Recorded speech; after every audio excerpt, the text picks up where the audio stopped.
Ya, terima kasih untuk oh, Rosevin ya.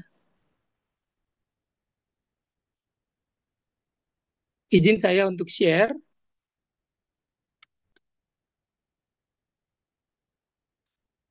izin saya untuk share materi yang sudah dipersiapkan.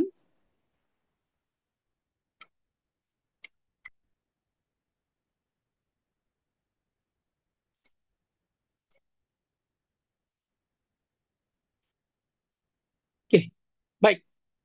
Apakah sudah mendengar suara saya dengan baik? Terdengar, Bang. Ya, terima kasih.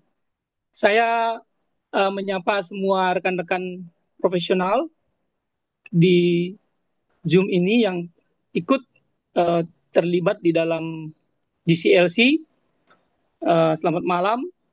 Ini satu kehormatan buat saya untuk bicara pertama kali di GCLC, khususnya di topik Being Indispensable Professional at Work, bagian yang ketiga, part 3. Saya memperkenalkan diri, saya Joni Welman Simatupang. Eh, sekarang eh, profesi saya sebagai dosen di Universitas Pertahanan Republik Indonesia di Fakultas Teknik. Calling saya adalah mengajar, membimbing, dan juga melakukan riset. Selama saya mulai dari uh, mungkin sejak saya di Perkantas ya, sejak saya menjadi staf Perkantas di tahun 2003, calling itu sudah ada, dan di dalam profesi saya waktu itu sebagai staf full time di pelayanan siswa. Namun sekarang sejak 2014 saya beralih profesi menjadi seorang dosen di Universitas Presiden, dan uh, di awal tahun ini saya move home base-nya ke Universitas Pertahanan di Sentul, Kabupaten Bogor. Ya, teman-teman, bukan untuk mengulang apa yang sudah disampaikan oleh Pak Tadius di bagian yang pertama mengenai Daniel ya sebagai tokoh sentral yang menjadi fokus dari apa yang kita pelajari, uh, dan juga bukan untuk mengulang juga apa yang sudah disampaikan oleh Kak Wanli di bagian yang kedua yang waktu itu menekankan mengenai bagaimana kita bisa menampilkan image of God ya secara terbaik ke dunia yang tidak percaya, dan juga bagaimana kita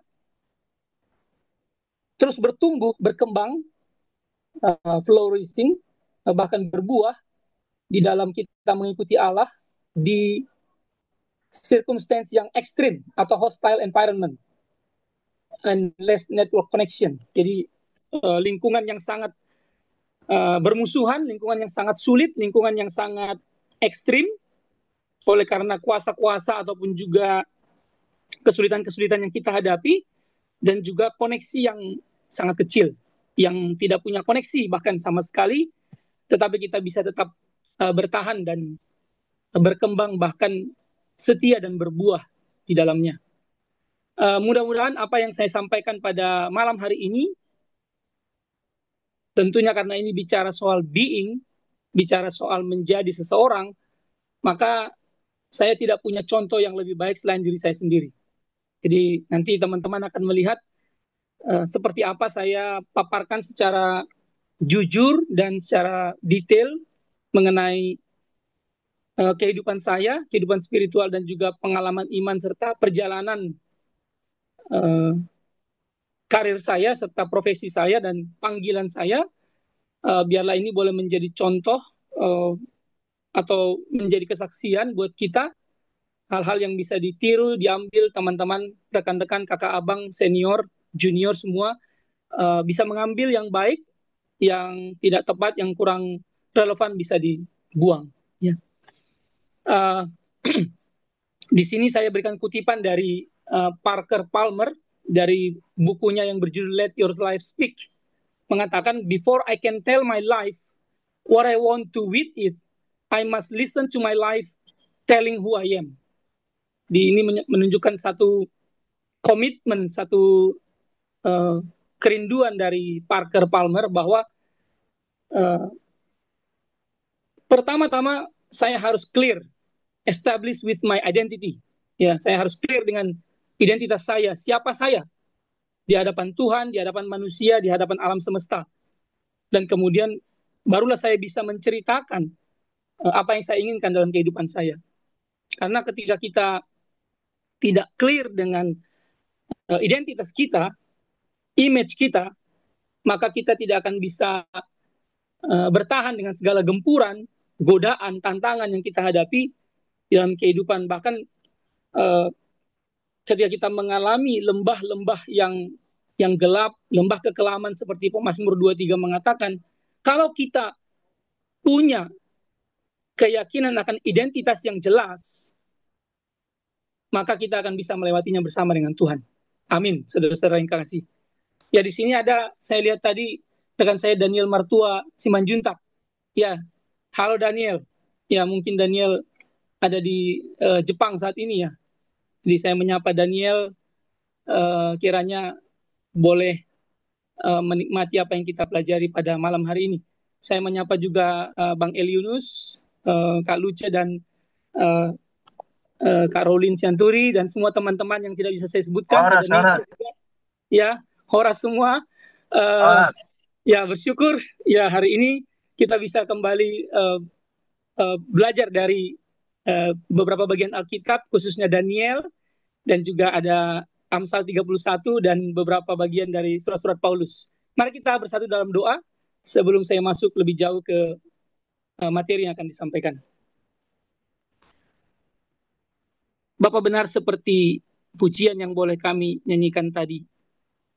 Riches I hid not, nor man empty praise. Inilah godaan yang salah satu godaan yang sangat berat yang dihadapi oleh alumni setelah lewat masa mahasiswa. Mungkin bahkan di mahasiswa sudah muncul akar-akar dari godaan itu.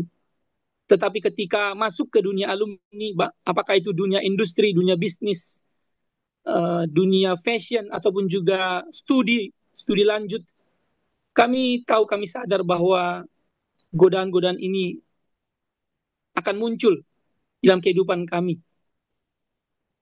Tetapi ketika kami diperlengkapi dengan visi yang dari Tuhan, kami tahu siapa kami yang sebenarnya, kami tahu identitas kami yang sesungguhnya, maka kami akan bisa bertahan.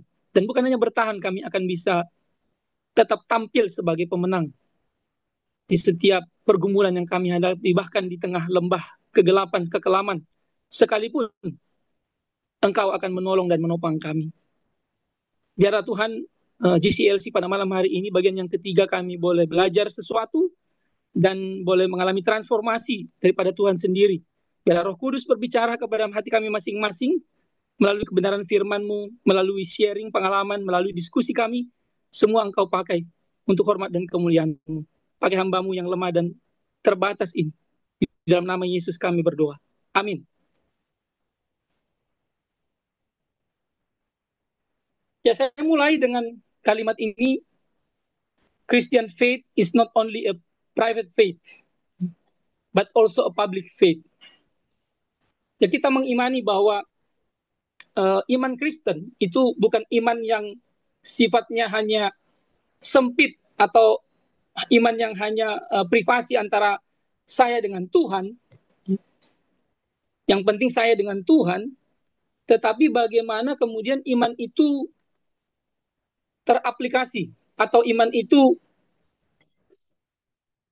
menyatu dengan segala aktivitas kita, ya, secara publik. Di bagian minggu lalu juga sudah disampaikan oleh pembicara-pembicara bahwa ketika kita memiliki relasi yang dekat dengan Allah, in our relation with God, maka itu akan mempengaruhi relation kita dengan sesama, relation kita dengan sekitar kita, alam semesta, apapun itu. Sehingga ketika Kristus yang menjadi pusat dari kehidupan kita, maka segala sesuatu akan terjadi dengan seimbang. akan berada pada porsi yang sesungguhnya. Nah, mengacu kepada kalimat tadi, dan sebenarnya kita sudah melihat di dalam firman Tuhan, ya, dua kebenaran yang hakiki yang tidak bisa tidak menjadi landasan dari apa yang kita bicarakan pada malam hari ini. Ya, saya akan membaca bagian pertama dari Roma 12 ayat 1 dan 2. Nanti jika ada rekan-rekan yang mau membaca 1 Korintus 10 ayat 31 boleh dipersiapkan.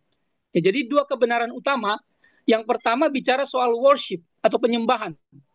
Ya, penyembahan adalah sesuatu yang terlibat dalam seluruh kehidupan kita. Dan ini bukan hanya aktivitas kita pada saat hari Minggu.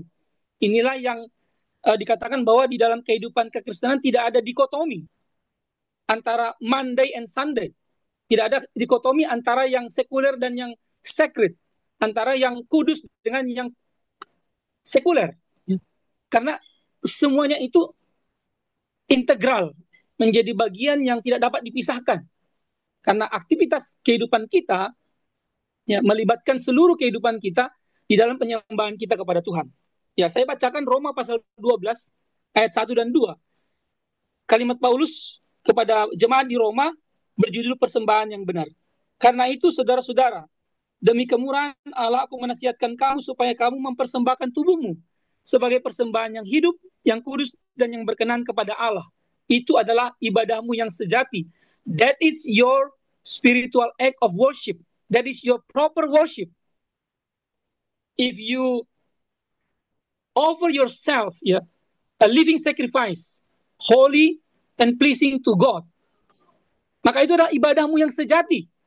Janganlah kamu ketika kita persembahkan seluruh hidup kita kepada Tuhan, maka Tuhan akan menolong kita untuk bisa memiliki pola hidup ilahi. Pola hidup ilahi tidak terikut-ikut dengan pola hidup duniawi. Janganlah kamu menjadi serupa dengan dunia ini, tetapi berubahlah oleh pembaruan budimu supaya kamu dapat membedakan. Ya, sehingga kamu dapat membedakan manakah kehendak Allah, apa yang baik, yang berkenan kepada Allah dan yang sempurna. Sangat clear. Paulus menuliskan kepada jemaat di Roma bahwa ketika seseorang sudah bertobat, menyerahkan diri kepada Tuhan, maka kehidupannya harus dipersembahkan kepada Tuhan. Dan karakternya, attitude-nya, sikap hidupnya, pola pikirnya, pola hidupnya, semuanya harus selaras dengan panggilan surgawi, panggilan ilahi. Silakan, ada teman-teman yang mau membantu saya membaca 1 Korintus 10 ayat 31, saya persilakan jika bisa membuka mic.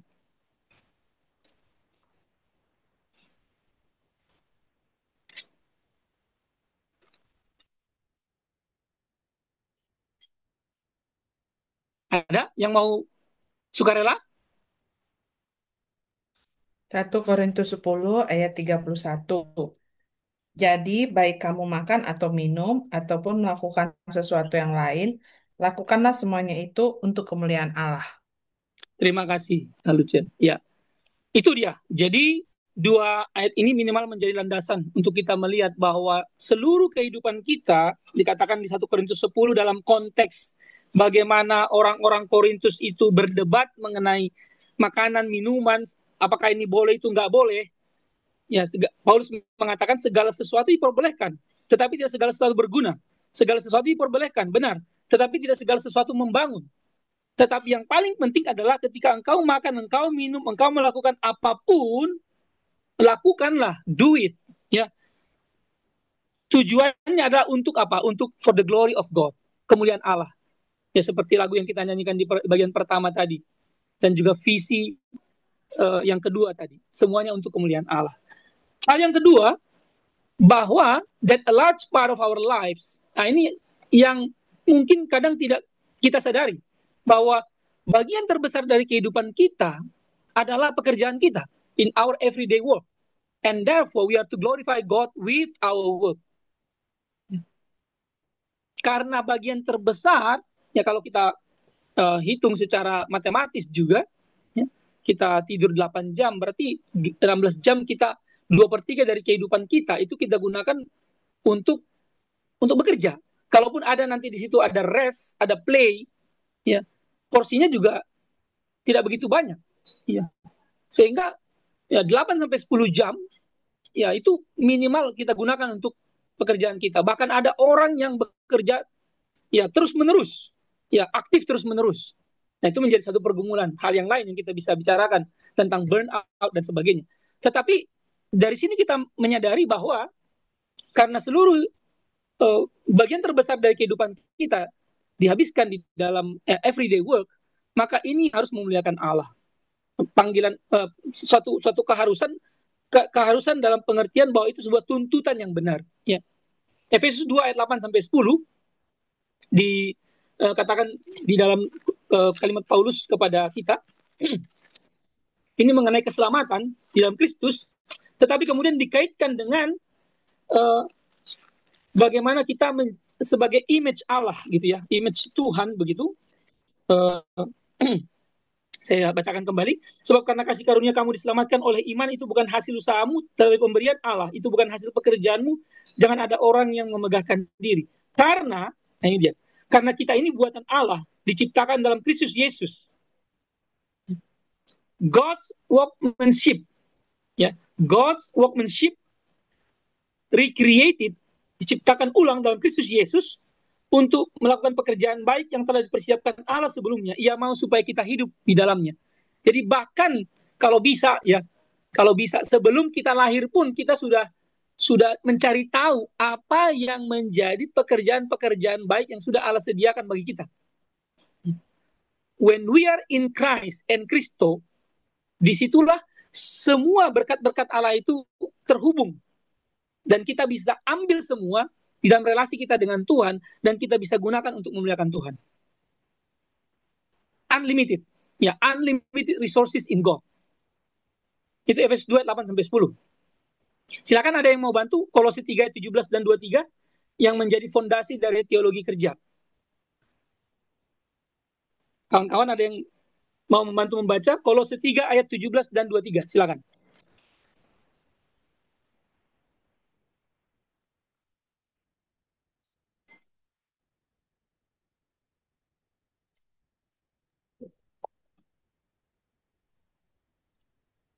Ya, Kolose 3 ayat 17 dan 23, ayat 17, segala sesuatu yang kamu lakukan dengan perkataan atau perbuatan, lakukanlah semuanya itu dalam nama Tuhan Yesus sambil mengucap syukur melalui Dia kepada Allah Bapa. Ayat 23, apapun juga yang kamu perbuat, perbuatlah dengan segenap hatimu seperti untuk Tuhan dan bukan untuk manusia. Terima kasih. Iya. Lakukanlah segala sesuatu yang kamu lakukan. Lakukanlah semuanya itu dalam nama Tuhan Yesus. Ya. Apapun juga yang kamu perbuat dalam konteks pekerjaan ini, relasi antara hamba dengan Tuhan. Ya. Apapun juga yang kamu perbuat, perbuatlah dengan segenap hatimu. With all your heart. Just like to the Lord, not for human being. Begitu ya. Jadi bukan semata-mata untuk manusia, untuk bos. Jadi mengerjakan sesuatu bukan untuk ambisi pribadi, bukan untuk aktualisasi diri, bukan untuk menyenangkan hati bos, tetapi untuk kemuliaan Tuhan. Jadi kita membutuhkan worship, ya. Living out our faith in our work. Living out our faith in our work. Ya, saya berharap, saya rindu dua fondasi ini, kebenaran ini, ya, ortodoksi menjadi ortopraksi dan juga ortopati, ya. Correct belief, correct practice, and correct emotion. Itu tidak lurus saat itu. It's not. Ya, jadi dua fundamental truth ini ya. Nah, pertanyaannya sekarang, how should Christian live out their faith in public life? Ya, ini yang dibukakan oleh Kak Wandi minggu yang lalu. Ada apakah withdrawal from public engagement atau aggressive imposition of faith or coerciveness? Apakah menarik diri dari keterlibatan publik atau aggressive imposition of faith, jadi menyerang, ya. Jadi satu withdrawal, satu lagi malah aggressive imposition, ya. Apakah dua choice ini, salah satu dari dua ini, atau ada pilihan yang lain? Ternyata ada pilihan yang lain, ya, another way, yang disebut dengan engagement atau participation. Karena berdasarkan dua kebenaran tadi, maka kita tidak mungkin withdrawal, atau kita tidak mungkin melakukan aggressive imposition, memaksa sehingga tidak menghormati situasi dan kondisi atau orang di sekitar kita. Ya, tetapi di sini dikatakan bahwa ada public theology that engage not just the church or religious community but also the broader community or public life dalam bidang politik, ekonomi, interreligious dialogue. Bring theological reflection into public discourse about justice, human flourishing, and the development of common good for people. Jadi ternyata disediakan yang namanya satu alternative culture, ya, budaya tandingan atau public theology yang engage, yang berpartisipasi di komunitas. Komunitas seperti apa itu? Ya, baik dari komunitas yang menerima sedikit atau bahkan yang sangat tidak menerima sama sekali. Bertentangan, sangat bertentangan dan sedikit bertentangan. Di sinilah pergumulannya muncul. Ketika kita coba untuk engage, bukan asimilasi, tetapi berpartisipasi, terlibat. Nah, ya ketika kita bicara soal keterlibatan ini, saya sedikit membukakan bahwa sebenarnya yang kita sedang kerjakan adalah mempersiapkan yang namanya sadikin, orang-orang benar yang membuat kota bisa bersukaria. Kalau kita lihat di Amsal 11 ayat 10, inilah yang sebenarnya menjadi visi yang akan dicapai ketika kita belajar integrasi iman dan kerja. Menjadi orang-orang benar yang membawa pembaharuan bagi kota di mana kita ada, dan kemudian membawa pembaharuan bagi dunia di mana kita hidup. Jadi kita, baik pribadi maupun sebagai komunitas, kita sedang berada di dalam satu rombongan, generasi, baik diri kita maupun orang-orang yang kita persiapkan untuk menjadi sadikim-sadikim. Ya. Secara khusus dalam konteks pelayanan perkantas, mulai dari pelayanan siswa-mahasiswa, formatifnya, peletakan fondasi spiritualitas, di sini ada mentoring dasar, dan masuk kepada pelayanan alumni. Ya, mungkin pelayanan siswa-mahasiswa hanya 3 tahun, plus 4 tahun, 7 tahun, 8 tahun, tapi for the rest of our life, itu ada di pelayanan alumni. Pelayanan alumni. Artinya setelah kita menyelesaikan pendidikan, walaupun nanti di sini masih ada graduate studies begitu yang juga saya alami, tetapi itu masuk ke dalam konteks di mana kita masuk kepada satu wilayah yang akan kita kerjakan sampai kita bertemu dengan Tuhan, yang sampai kita dipanggil oleh Tuhan. Jadi di sini ada transisi awal, integrasi awal, menemukan panggilan, mentoring umum dunia kerja, transisi lanjut, persiapan misi melalui profesi, dan kemudian kita berdampak strategis melalui profesi. Di sini ada mutual support, kontribusi strategis, resource person. Mungkin saya dalam konteks resource person di sini ya, atau memberikan mutual support dengan keperkantas begitu. Dan apa yang menjadi tujuannya, yaitu menjadi sadikin, ya, kota, dan membuat kota bersukaria. Ya, saya pinjam ini dari chartnya Kasutrisna, ya, Rektor STTB. Bersyukur ini bisa menjadi pola atau bisa menjadi chart mapping, ya, blue mapping, ya, mind mapping yang bisa didetailkan nanti oleh pelayanan alumni, baik secara nasional maupun juga secara regional dan lokal. Dan memang pelayanan alumni itu punya visi, ya, kita tadi bicara soal visi, ya. Alumni yang terus bertumbuh menjadi dewasa dan bermisi secara holistik, menjadi berkat bagi keluarga, gereja, masyarakat, dunia kerja, dan bangsa. Dunia kerja. Ya. Pelayanan alumni selain persekutuan, juga pembinaan lanjutan berkesinambungan yang akan membawa kepada sebuah kegerakan misi atau movement. Tadi, kalau kita bicara di sini, ada mentoring spesifik, ya, melalui persiapan misi, melalui profesi. Ketika Roh Kudus menggerakkan kita untuk melakukan misi dimanapun itu, tidak terbatas kepada satu bagian, maka itu akan menjadi satu berkat bagi dunia, bagi tempat di mana kita dipanggil. Dan persekutuan alumni Kristen punya peran dan fungsi yang sangat signifikan, sangat sentral, ya, untuk building community bersekutu antar alumni, saling menyegarkan, saling memberi semangat, saling menguatkan. Kita bisa baca di Kisah Rasul 2 dan juga Ibrani 10, ya, saling menguatkan untuk perbuatan baik, saling memperlengkapi, saling menegur, dan itu kita ini equipping. Ya, jadi community to be equipped agar terus bertumbuh dalam Kristus, agar tangguh dan menang menghadapi tantangan dunia. Ini yang menjadi panggilan kita, ini yang menjadi tujuan kita, supaya tercapai yang namanya sadikim-sadikim, atau orang-orang benar, orang-orang kudus, orang-orang yang akan memperbarui dan mentransformasi kota di mana kita tinggal.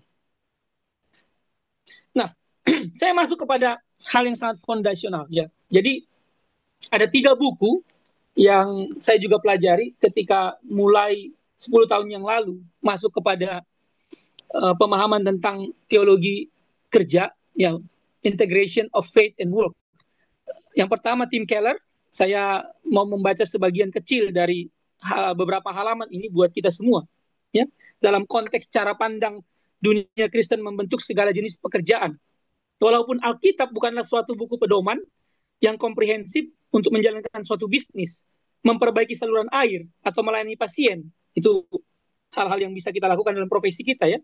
Alkitab berbicara tentang suatu cakupan luas akan isu-isu budaya, politik, ekonomi, dan etika yang merupakan bagian dari bagaimana kita semua hidup. Ini dari bagian Tim Keller. Ada satu paragraf lagi. Cara pandang dunia Kristen memberikan suatu kontribusi mendasar terhadap budaya kita sendiri yang mungkin tidak langsung terlihat. Latar belakang mendalam bagi pekerjaan kita, khususnya di dunia barat, bangkitnya teknologi modern, etos demokrasi yang membuat kapitalisme modern hidup subur, gagasan tentang kemerdekaan yang melekat pada diri manusia sebagai dasar dari kemerdekaan ekonomi dan perkembangan pasar, sebagian besar disebabkan oleh perubahan-perubahan budaya yang dibawa oleh kekristenan.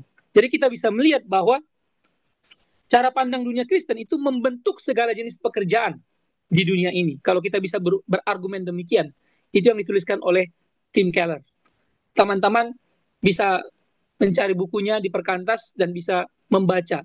Ada 3 bagian dari buku itu yang dibagi-bagi oleh Tim Keller, almarhum Tim Keller. Yang kedua itu Kingdom Calling.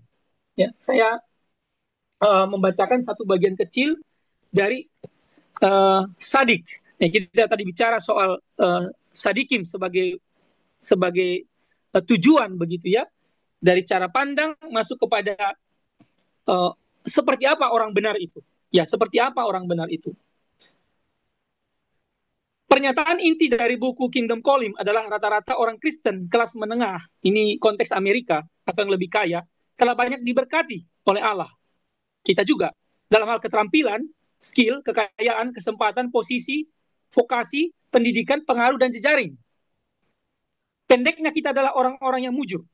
Tujuan dari segala berkat ini mudah dinyatakan dan sulit dijalankan. Kita diberkati untuk menjadi berkat. Ya. We are blessed to be a blessing for the nation.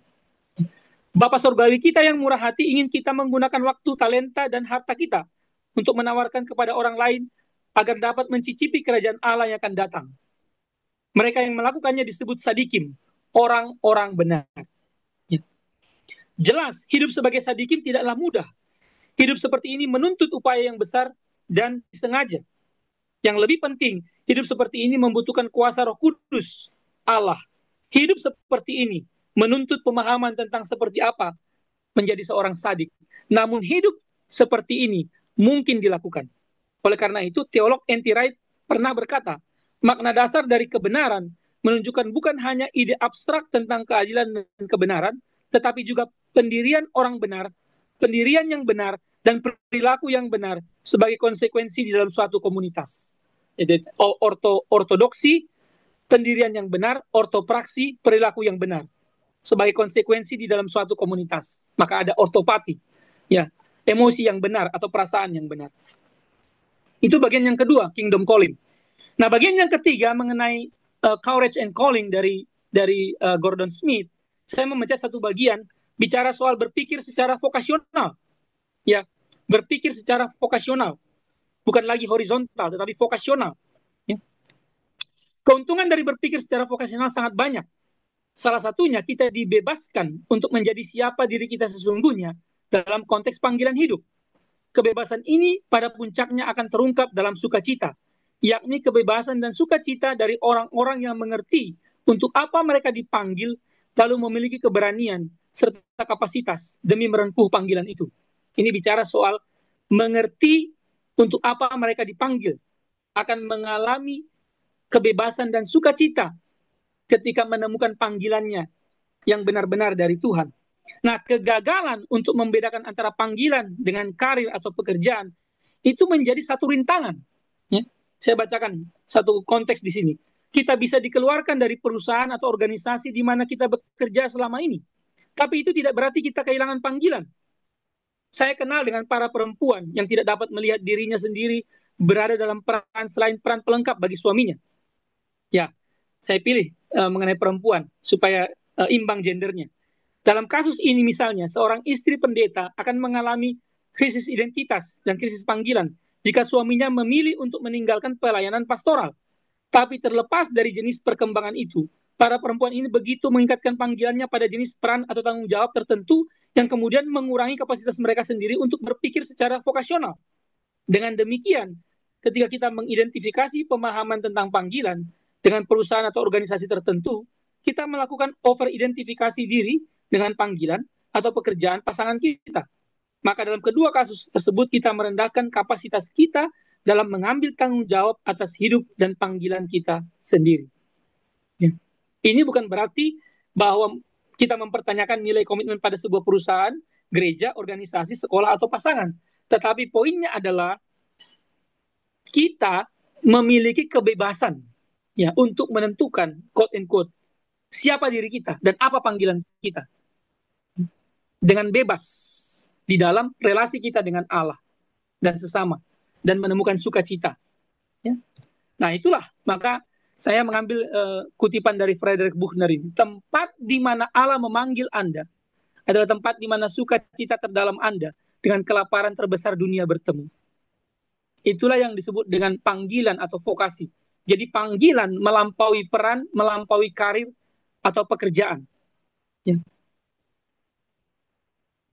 Panggilan tidak akan berhenti ketika kita berhenti di satu perusahaan atau berhenti dalam suatu pekerjaan tertentu.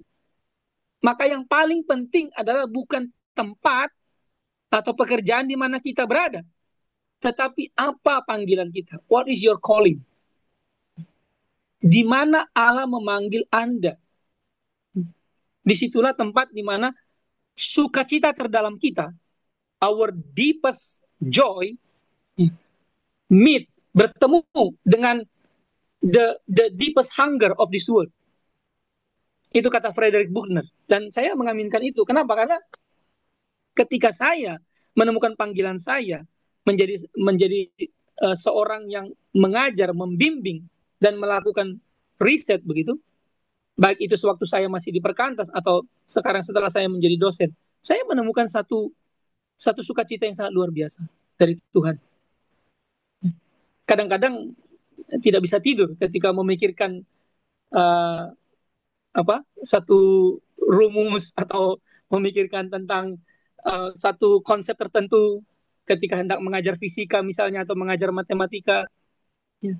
Atau ketika melakukan penelitian, ketika membaca, ketika menemukan satu kebenaran, satu yang dicari-cari itu begitu sukacita luar biasa.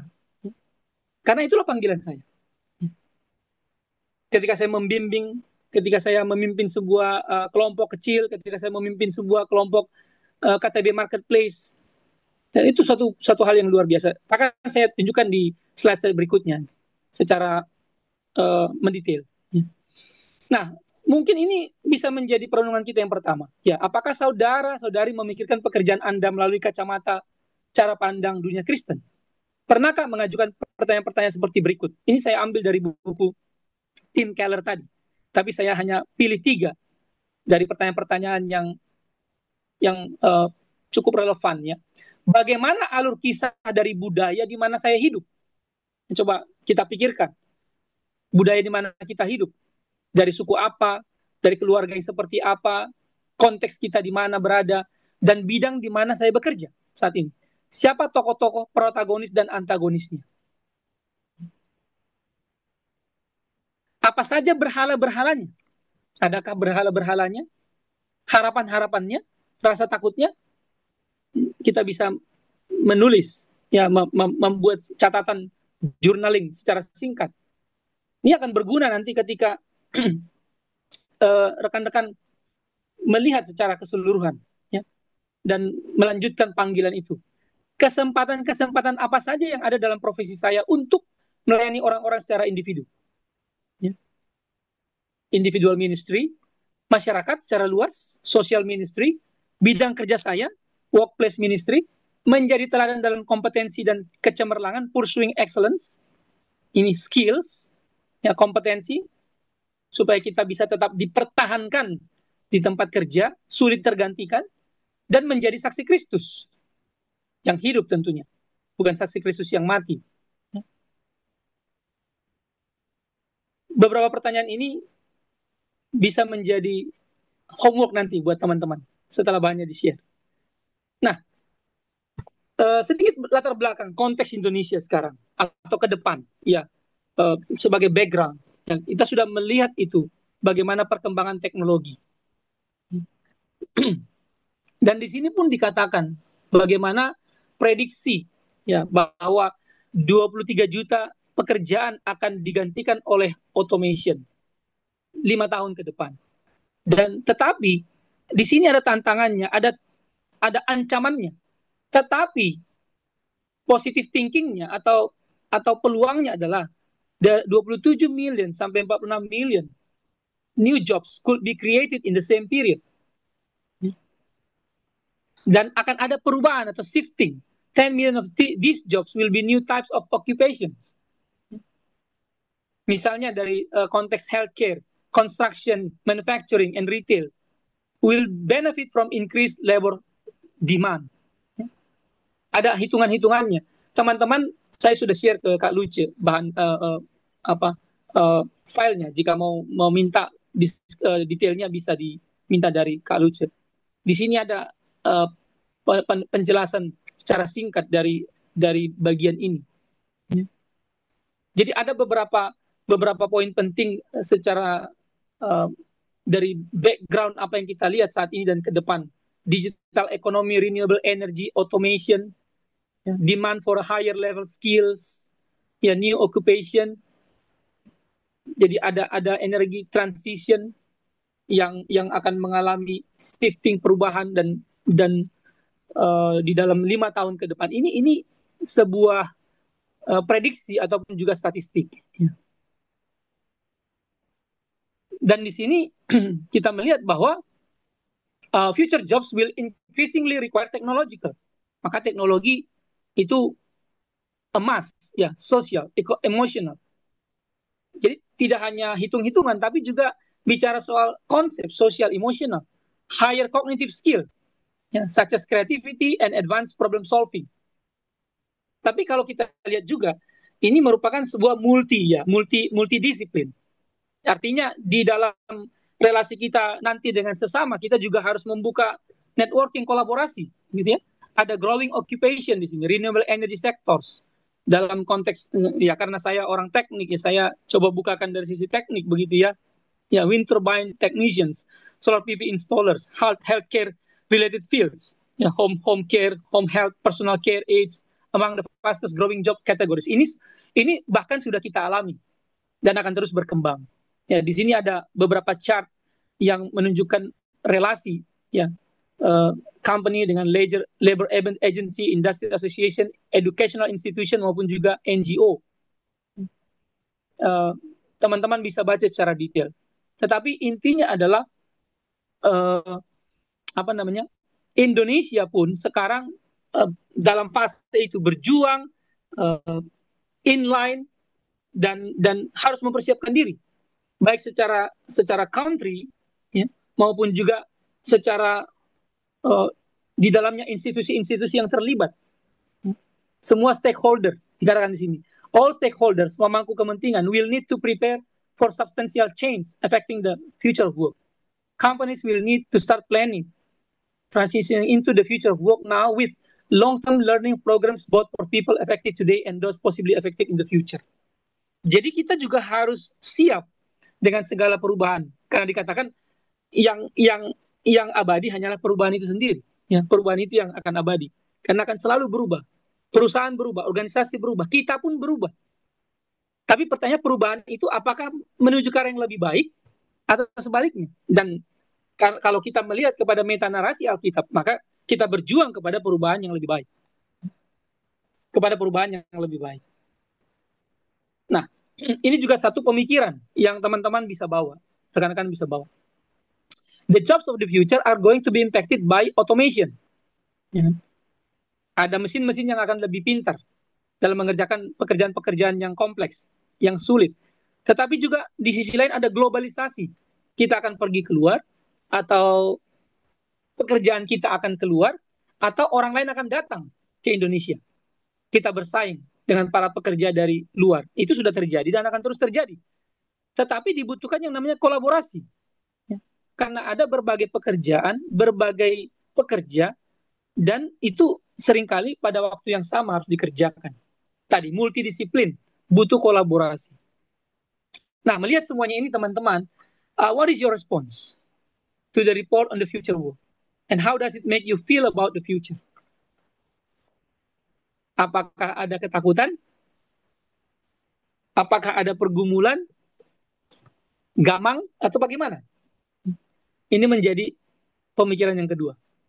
Nah, karena itu, kalau kita tidak tahu apa yang menjadi panggilan kita, maka sudah pasti kita akan dilanda ketakutan, dilanda kebingungan, tidak tahu mau kemana, mau ngapain. Maka di sini saya memberikan sedikit tips. How do I know God's calling on my life? Dari biblical guidance. Know your gifts, yourself, and your circumstances. Kenali talentamu, dirimu, dan lingkunganmu. Renungkan apa kebutuhan dunia. Tadi Frederick Buechner. Inquire of your soul. Tanyakan apa yang disampaikan oleh Kristus di dalam Matius 9 ayat 36 sampai 38.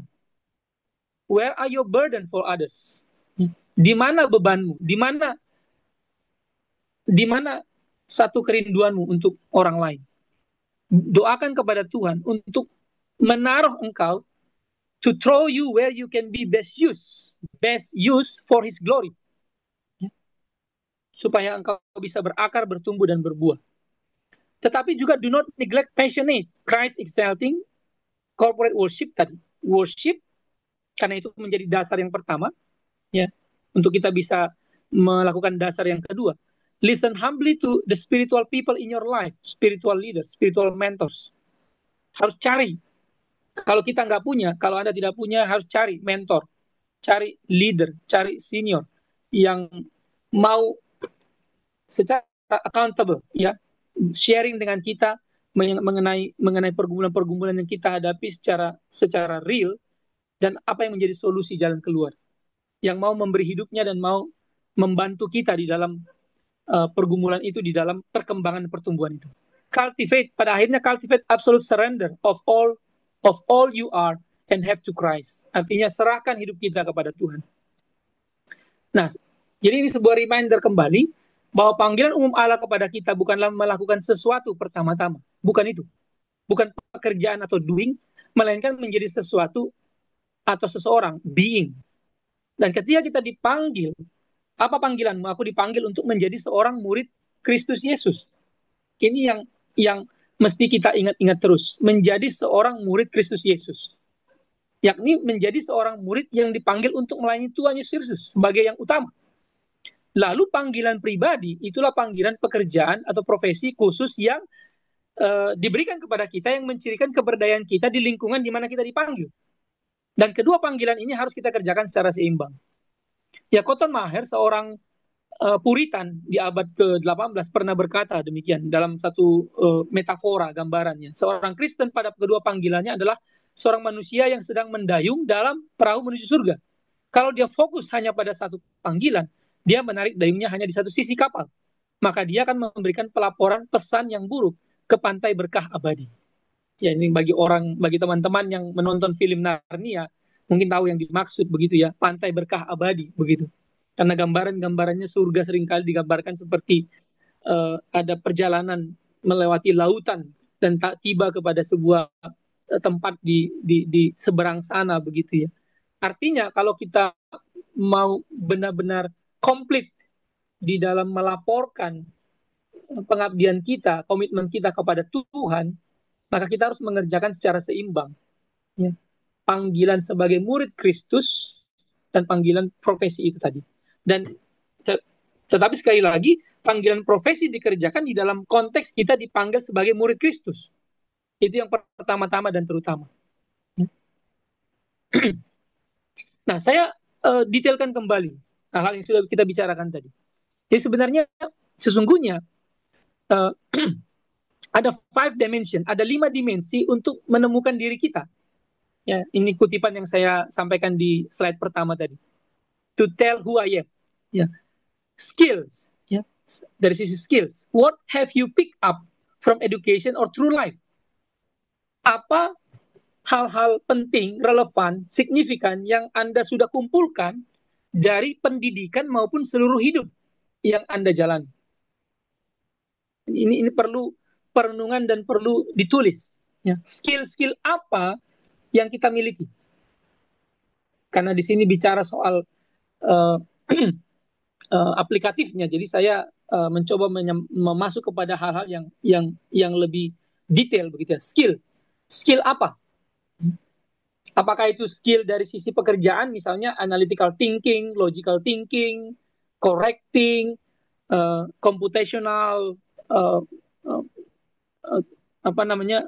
computational thinking dan sebagainya yang terkait dengan perhitungan-perhitungan, atau itu secara sosial atau secara emosional. Ya, tergantung edukasi atau pendidikan yang kita miliki, atau segala jenis pengalaman hidup yang kita lewati. Ya, seperti halnya Kak Wanli minggu lalu memberikan satu contoh mengenai pemilihan kandidat. Ada kandidat A, B, dan C. Yang dipilih oleh si HR menurut beliau itu kandidat yang punya banyak pengalaman di berbagai sektor atau bidang, tetapi itu saling melengkapi atau menyempurnakan apa yang dia dapat sebelumnya. Ya. Nah, itu terkait juga dengan experiences, pengalaman. Ya, what are the different places God has taken you through, work or otherwise, to prepare you? Ya. Jadi pengalaman-pengalaman ini penting bagi rekan-rekan yang misalnya baru lulus kuliah, pengalaman magang, pengalaman organisasi waktu mahasiswa, ya. Pengalaman di kelompok kecil, pengalaman-pengalaman ketika melakukan kegiatan-kegiatan kuliah kerja nyata ke masyarakat. Itu semua bagian yang Tuhan pakai untuk membentuk kita. Ya, different places, different experiences. Lalu gifts, karunia-karunia.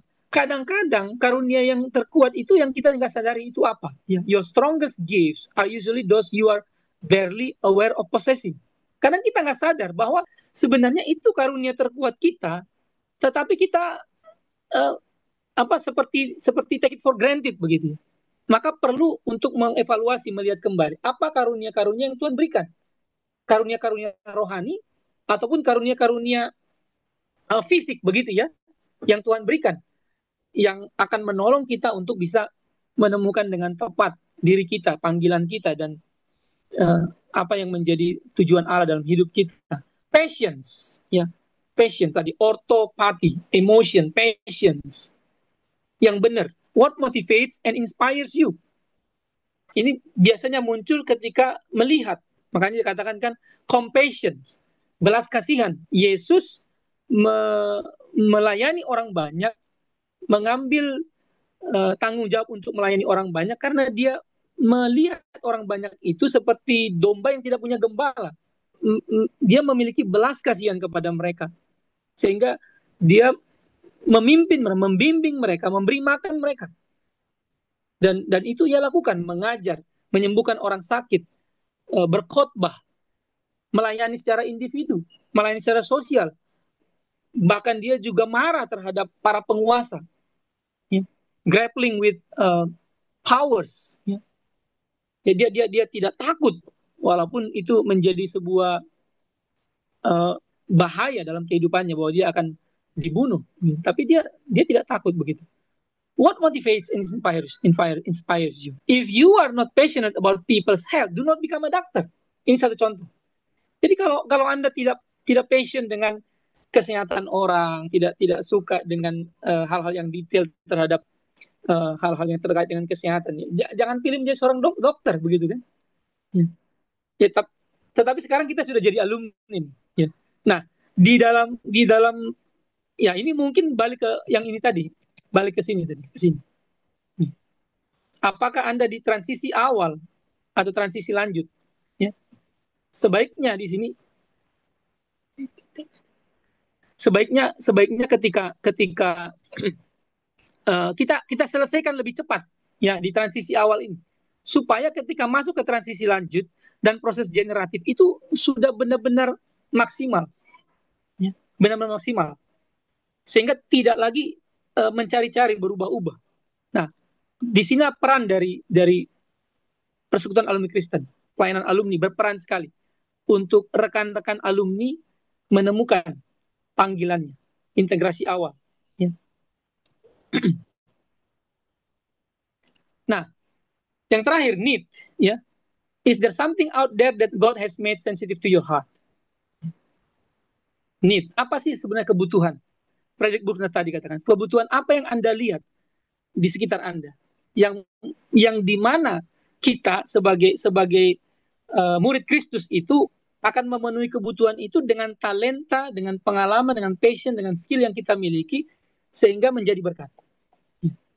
Kita tidak mungkin melakukan semua hal, kita tidak bisa melakukan semua hal, tetapi kita bisa melakukan banyak hal dalam satu term tertentu sesuai dengan keberadaan kita, sesuai dengan panggilan kita di dalam karunia, pengalaman, passion, skill untuk menjawab kebutuhan dunia yang ada di sekitar kita. Jadi ini, is there something out there that God has made sensitive to your heart? Ya, dari mind, pikiran, ya, head, kemudian hand, ya, ini keberadaan tangan kita, kaki kita, tubuh kita, dan heart, hati kita. Itu semuanya koheren, ya, satu kesatuan. Ya, pikiran kita, tangan kita, tubuh kita, dan hati kita. Head, hand, and heart. Menjawab kebutuhan dunia. Menjawab kebutuhan dunia. Jadi, kalau rekan-rekan bisa menemukan ini, maka akan ya saya katakan ya akan inline dengan apa yang menjadi kehendak Tuhan atau apa yang menjadi desain Tuhan. Memang mungkin ya kadang ya kita tidak menafikan bahwa kita mungkin gagal, ya, kita mungkin jatuh, yang kita mungkin suatu saat bisa melarikan diri, tetapi ketika kita dalam kondisi itu ya kita harus bertobat, kita harus kembali kepada Tuhan, kita harus menyesal dan bertobat sungguh-sungguh untuk kemudian membuka hati dan meminta kembali Tuhan menolong kita menemukan apa yang sesungguhnya menjadi panggilan kita untuk menjawab kebutuhan dunia. Nah, saya dalam 3 slide ke bawah ini saya menunjukkan bagaimana saya mengalami semua hal itu. Ya, tadi saya sudah sampaikan ketika mahasiswa, ketika di Perkantas, dan sekarang ketika saya masuk kepada pursuing graduate studies at Taiwan Tech, misalnya di National Taiwan University Science Technology di kala itu, iya, 2007-2014. Ya, ada banyak pergumulan yang saya hadapi, ya. Ada banyak kebingungan yang saya hadapi, apalagi di new country. Ya, saya merasa seperti exile, seperti Daniel dibuang di Babel begitu, ya. Saya seperti terlepas dari komunitas Perkantas waktu itu. Tapi saya bergumul, kira-kira apa yang Tuhan mau untuk saya kerjakan. Jadi saya kemudian mencoba membentuk small group Bible study di NTUST bersama dengan Theo dan Tirza pada waktu itu. Dan kami membuat 3 kelompok, memimpin kelompok small group masing-masing. Kami menggunakan buku John Stott, isu-isu global, ya. Ya, kami menggunakan buku itu menggumulkan apa yang menjadi panggilan kami dalam profesi kami ke depan, walaupun kami pada saat itu masih studi. Ya. Lalu terlibat juga di church ministry di Taipei, di FPC, Friendship Presbyterian Church, di bawah supervisi dari Pastor Dennis Brown. Saya mengambil pelayanan juga sebagai MC, worship leader, dan juga sebagai pemimpin small group begitu. Dan menjadi mentor dan menjadi mentor dan juga fasilitator di dalam kelompok-kelompok seperti ini, mirip seperti GCLC ini di gereja. Dan Tuhan berikan kesempatan yang luar biasa, saya bisa menikah waktu itu di dalam studi. Makanya saya masukkan dalam studi. Kenapa? Karena ini juga menjadi bagian pergumulan yang saya anggap mempertajam, shaping panggilan saya begitu. Ya, ketika saya menikah dan kemudian masih melanjutkan studi sampai 3 tahun kemudian, ada long term relationship, long distance relationship di situ. Long distance relationship saya juga menggumulkan setelah saya lulus studi, di mana tempat saya akan melayani Tuhan, di mana tempat saya akan mengerjakan panggilan Tuhan begitu. Apakah di luar negeri, apakah di Taiwan atau di Indonesia. Di dalam relasi itu, dalam diskusi nggak mudah, banyak frustrasi, banyak kekecewaan, banyak pergumulan, jatuh bangun. Tapi kemudian saya memutuskan untuk kembali ke Indonesia.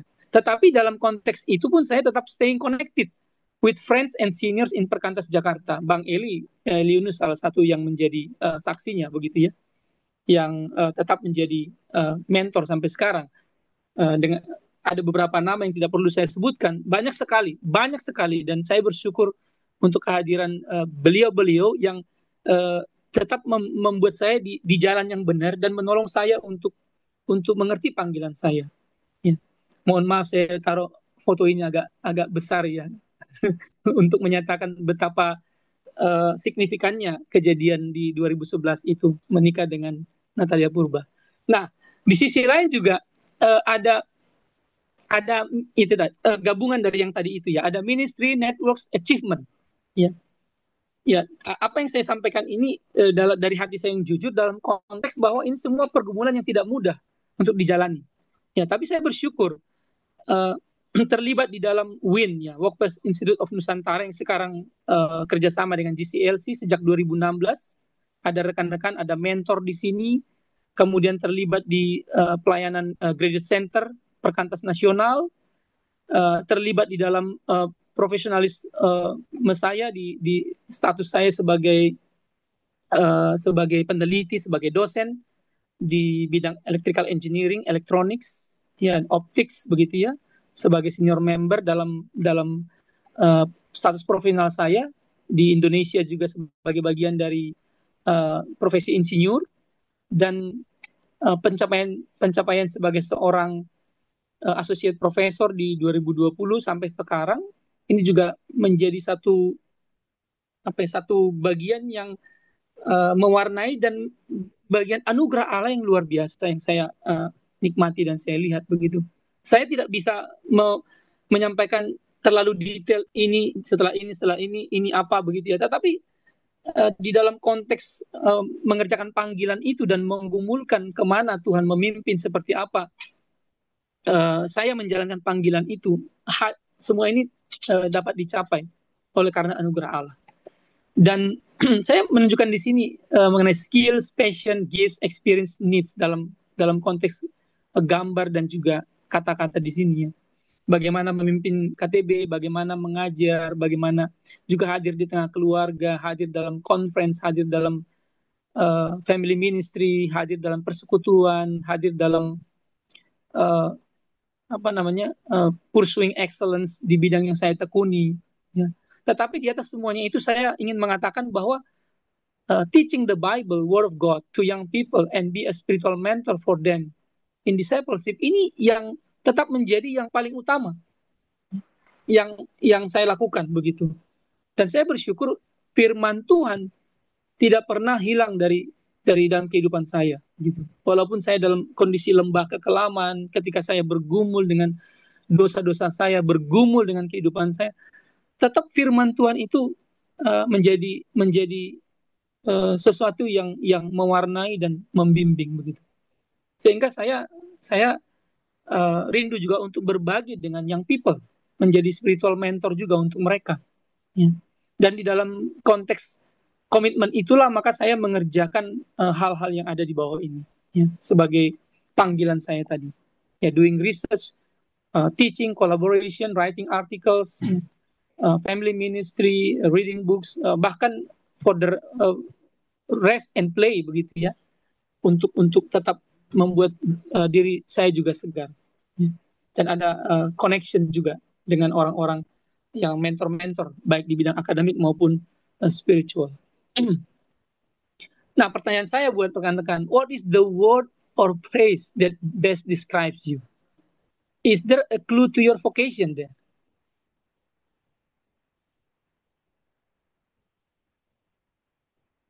Ya, teman-teman, ada banyak tadi pertanyaan, tapi bagi yang apa mau menjawab bisa juga menaruh ini di apa di chatting, nanti saya bisa lihat juga, atau kalau teman-teman nanti mau berdiskusi bisa kontak saya juga untuk apa mendalami kembali mengenai panggilan ini. Ya, what is the word or phrase that best describes you? Apakah kata atau frase yang menggambarkan diri Anda sepenuhnya? The best describes you. Ada clue nggak? Is there a clue to your vocation there? Kalau belum ada, berarti something wrong begitu ya. Yeah. Bukan berarti bahwa apa yang sudah Anda lakukan selama ini menjadi sia-sia, tidak. Tetapi ini menjadi evaluasi untuk lebih tajam ke depan. Lebih tajam ke depan untuk bisa menemukan dan mengerjakan. Bertumbuh, berkembang, dan berbuah. Nah, saya masuk kepada Daniel ini dari sisi yang lain, dari apa yang disampaikan oleh Kak Tadius dan juga mungkin Kak Wanli. Saya melihat dari sisi melengkapi apa yang Kak Wanli sampaikan ya, tentang hostile environment, ya, hostile environments. Bahwa sebenarnya the storybook of Daniel, khususnya di chapter 1 to 6 itu yang sudah kita tahu, kita tidak perlu baca lagi. Rekan-rekan bisa membaca kembali kalau lupa ceritanya. Bahwa sebenarnya Daniel dan kawan-kawannya, atau Daniel secara khusus, secara spesifik itu grappling with principalities and powers. Dia bergumul, ya, bergumul dengan para penguasa, bergumul dengan orang-orang yang ada di pemerintahan, orang-orang yang secara posisi di atas dia sebelumnya atau sudah di atas dia, tetapi orang-orang yang iri hati, orang-orang yang benci, orang-orang yang tidak suka dengan kehidupan mereka, dengan keberadaan mereka. Tetapi mereka struggling to remain faithful to God, ya, while being dominated by foreign ungodly power. They were forced, mereka dipaksa untuk belajar new custom. Kita tahu itu. New custom and work for, bekerja untuk kerajaan yang ungodly. Ya, kerajaan Babilonia. Ya. Kerajaan Babilonia. Nah, teman-teman bisa belajar kembali dari Daniel ini dan coba nanti di tempat masing-masing ya. Anda berikan comment on his vocational path.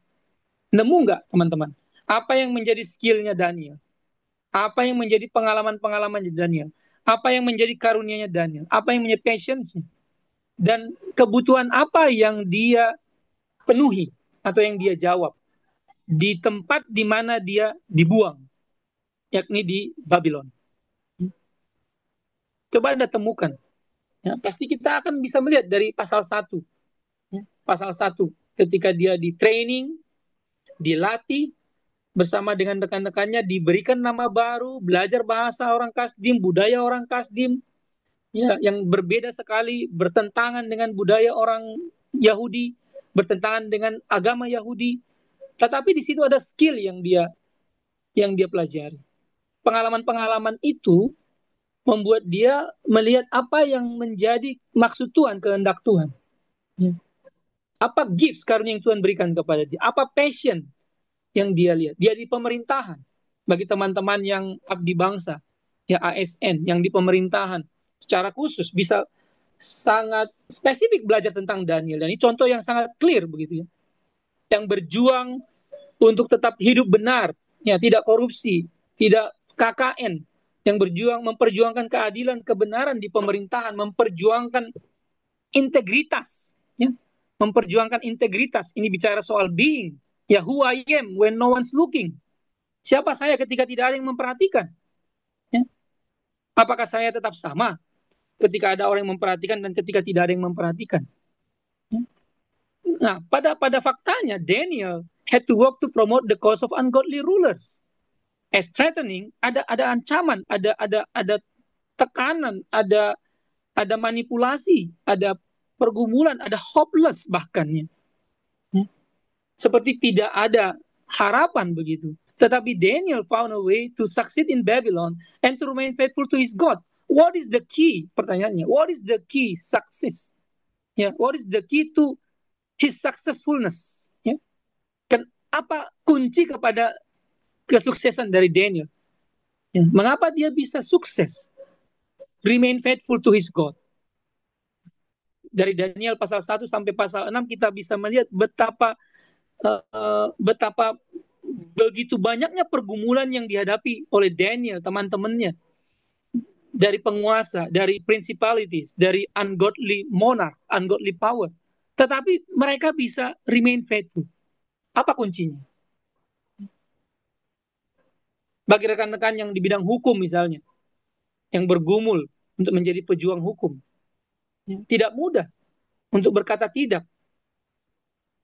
Bagi teman-teman yang mengerjakan proyek, ada enggak, bisakah Anda mendeskripsikan proyek-proyek yang di situ sudah ada mungkin isu-isu yang tidak baik, tidak benar. Dan bagaimana Anda menyikapinya? Apakah withdrawal, aggressive imposition, atau yang tadi, engagement, participation, in out, ya, to walk in out, not out in. Artinya kita masuk dari dalam, menggarami, mempengaruhi, menerangi, sehingga muncul kebenaran. Tetapi itu tidak mudah. Sangat-sangat tidak mudah. Itu makanya dikatakan di bukunya Kingdom Calling tadi. Jelas, hidup sebagai sadikin tidak mudah. Menuntut upaya yang benar dan disengaja. Tetapi mungkin dilakukan. Kenapa mungkin dilakukan? Karena ada kuasa dari Roh Kudus. Jadi kuasa Roh Kudus, dikatakan Daniel memiliki roh yang luar biasa. Roh yang luar biasa. Yang kalau zaman perjanjian lama tidak disebut sebagai Roh Kudus, tapi roh yang luar biasa. Kita yakin itu karena kuasa Roh Kudus. Ya. Daniel memiliki kuasa Roh Allah yang hidup, yang memampukan dia bisa mengalahkan semua kuasa-kuasa dari setan, dari dunia, dari dalam dirinya sendiri. Ya. Kuasa-kuasa yang mempengaruhi. Itu dikatakan oleh Paulus di kitab 1 Korintus pasal yang ketiga, kalau saya tidak salah. 2 Korintus pasal yang ketiga, ya, 2 Korintus pasal yang ketiga. Mampu menghancurkan benteng-benteng, mampu meruntuhkan pikiran-pikiran yang tidak sesuai dengan firman Allah, pikiran-pikiran dunia ini. Nah, how has Daniel example help you to grapple with the ungodly powers and ideologies in your own work, on life situation? Ya, teman-teman, kalau kita bisa membuat ini vocational path, skill-nya, experience-nya, gifts-nya, passions-nya, need him meet, lalu kita relate dengan kita, maka kita akan bisa belajar sesuatu dari contoh Daniel. Bagaimana kita menghadapi, berjuang, mengalahkan ungodly powers and ideologies yang ada di sekitar kita. Kembali ke Roma 12 ayat 2 tadi. Janganlah kamu menjadi serupa dengan dunia ini, tetapi berubahlah oleh pembaruan budimu supaya kamu dapat membedakan manakah kehendak Allah, apa yang baik, yang berkenan kepada Allah, dan yang sempurna. Pembaharuan budi itu pekerjaan Roh Kudus. Ya. Being transformed by the renewing of your mind. Jadi diperbaharui di dalam pikiran dan kemudian di dalam praktek, di dalam kehidupan. Maka kita akan menjadi pemenang. Jadi kalau kita bisa simpulkan, ini saya ambil dari kata Dius 2 minggu yang lalu. Jadi ada 7 exceptional qualities of Daniel yang menjadi pegangan buat kita. Uncompromising integrity, ya dia dipercaya. Professional excellence, dia bekerja dengan luar biasa karena dia punya roh yang luar biasa. Courage and faithfulness under pressure, dia tidak mengkhianati imannya, dia tidak mengkhianati teman-temannya, dia meminta waktu untuk berdoa, dia bergumul di hadapan Tuhan, menghadapi konsekuensi-konsekuensi dari tekanan yang ada. Ya. Dia punya roh yang luar biasa, maka dia bisa memiliki hikmat and discernment. Ya. Diberikan kemampuan oleh Allah untuk menginterpretasi mimpi dan visi, begitu ya.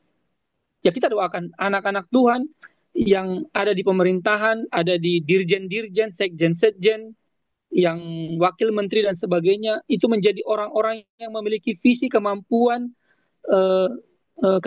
untuk memprediksi dengan benar, memiliki nubuat bagaimana Indonesia ke depan, dengan hitung-hitungan yang mereka punyai, yang mereka miliki, dengan hikmat yang mereka miliki, membawa Indonesia semakin baik dan jaya menuju Indonesia Emas 2045. Ya. Seperti Daniel, seperti Nehemia, seperti Yusuf.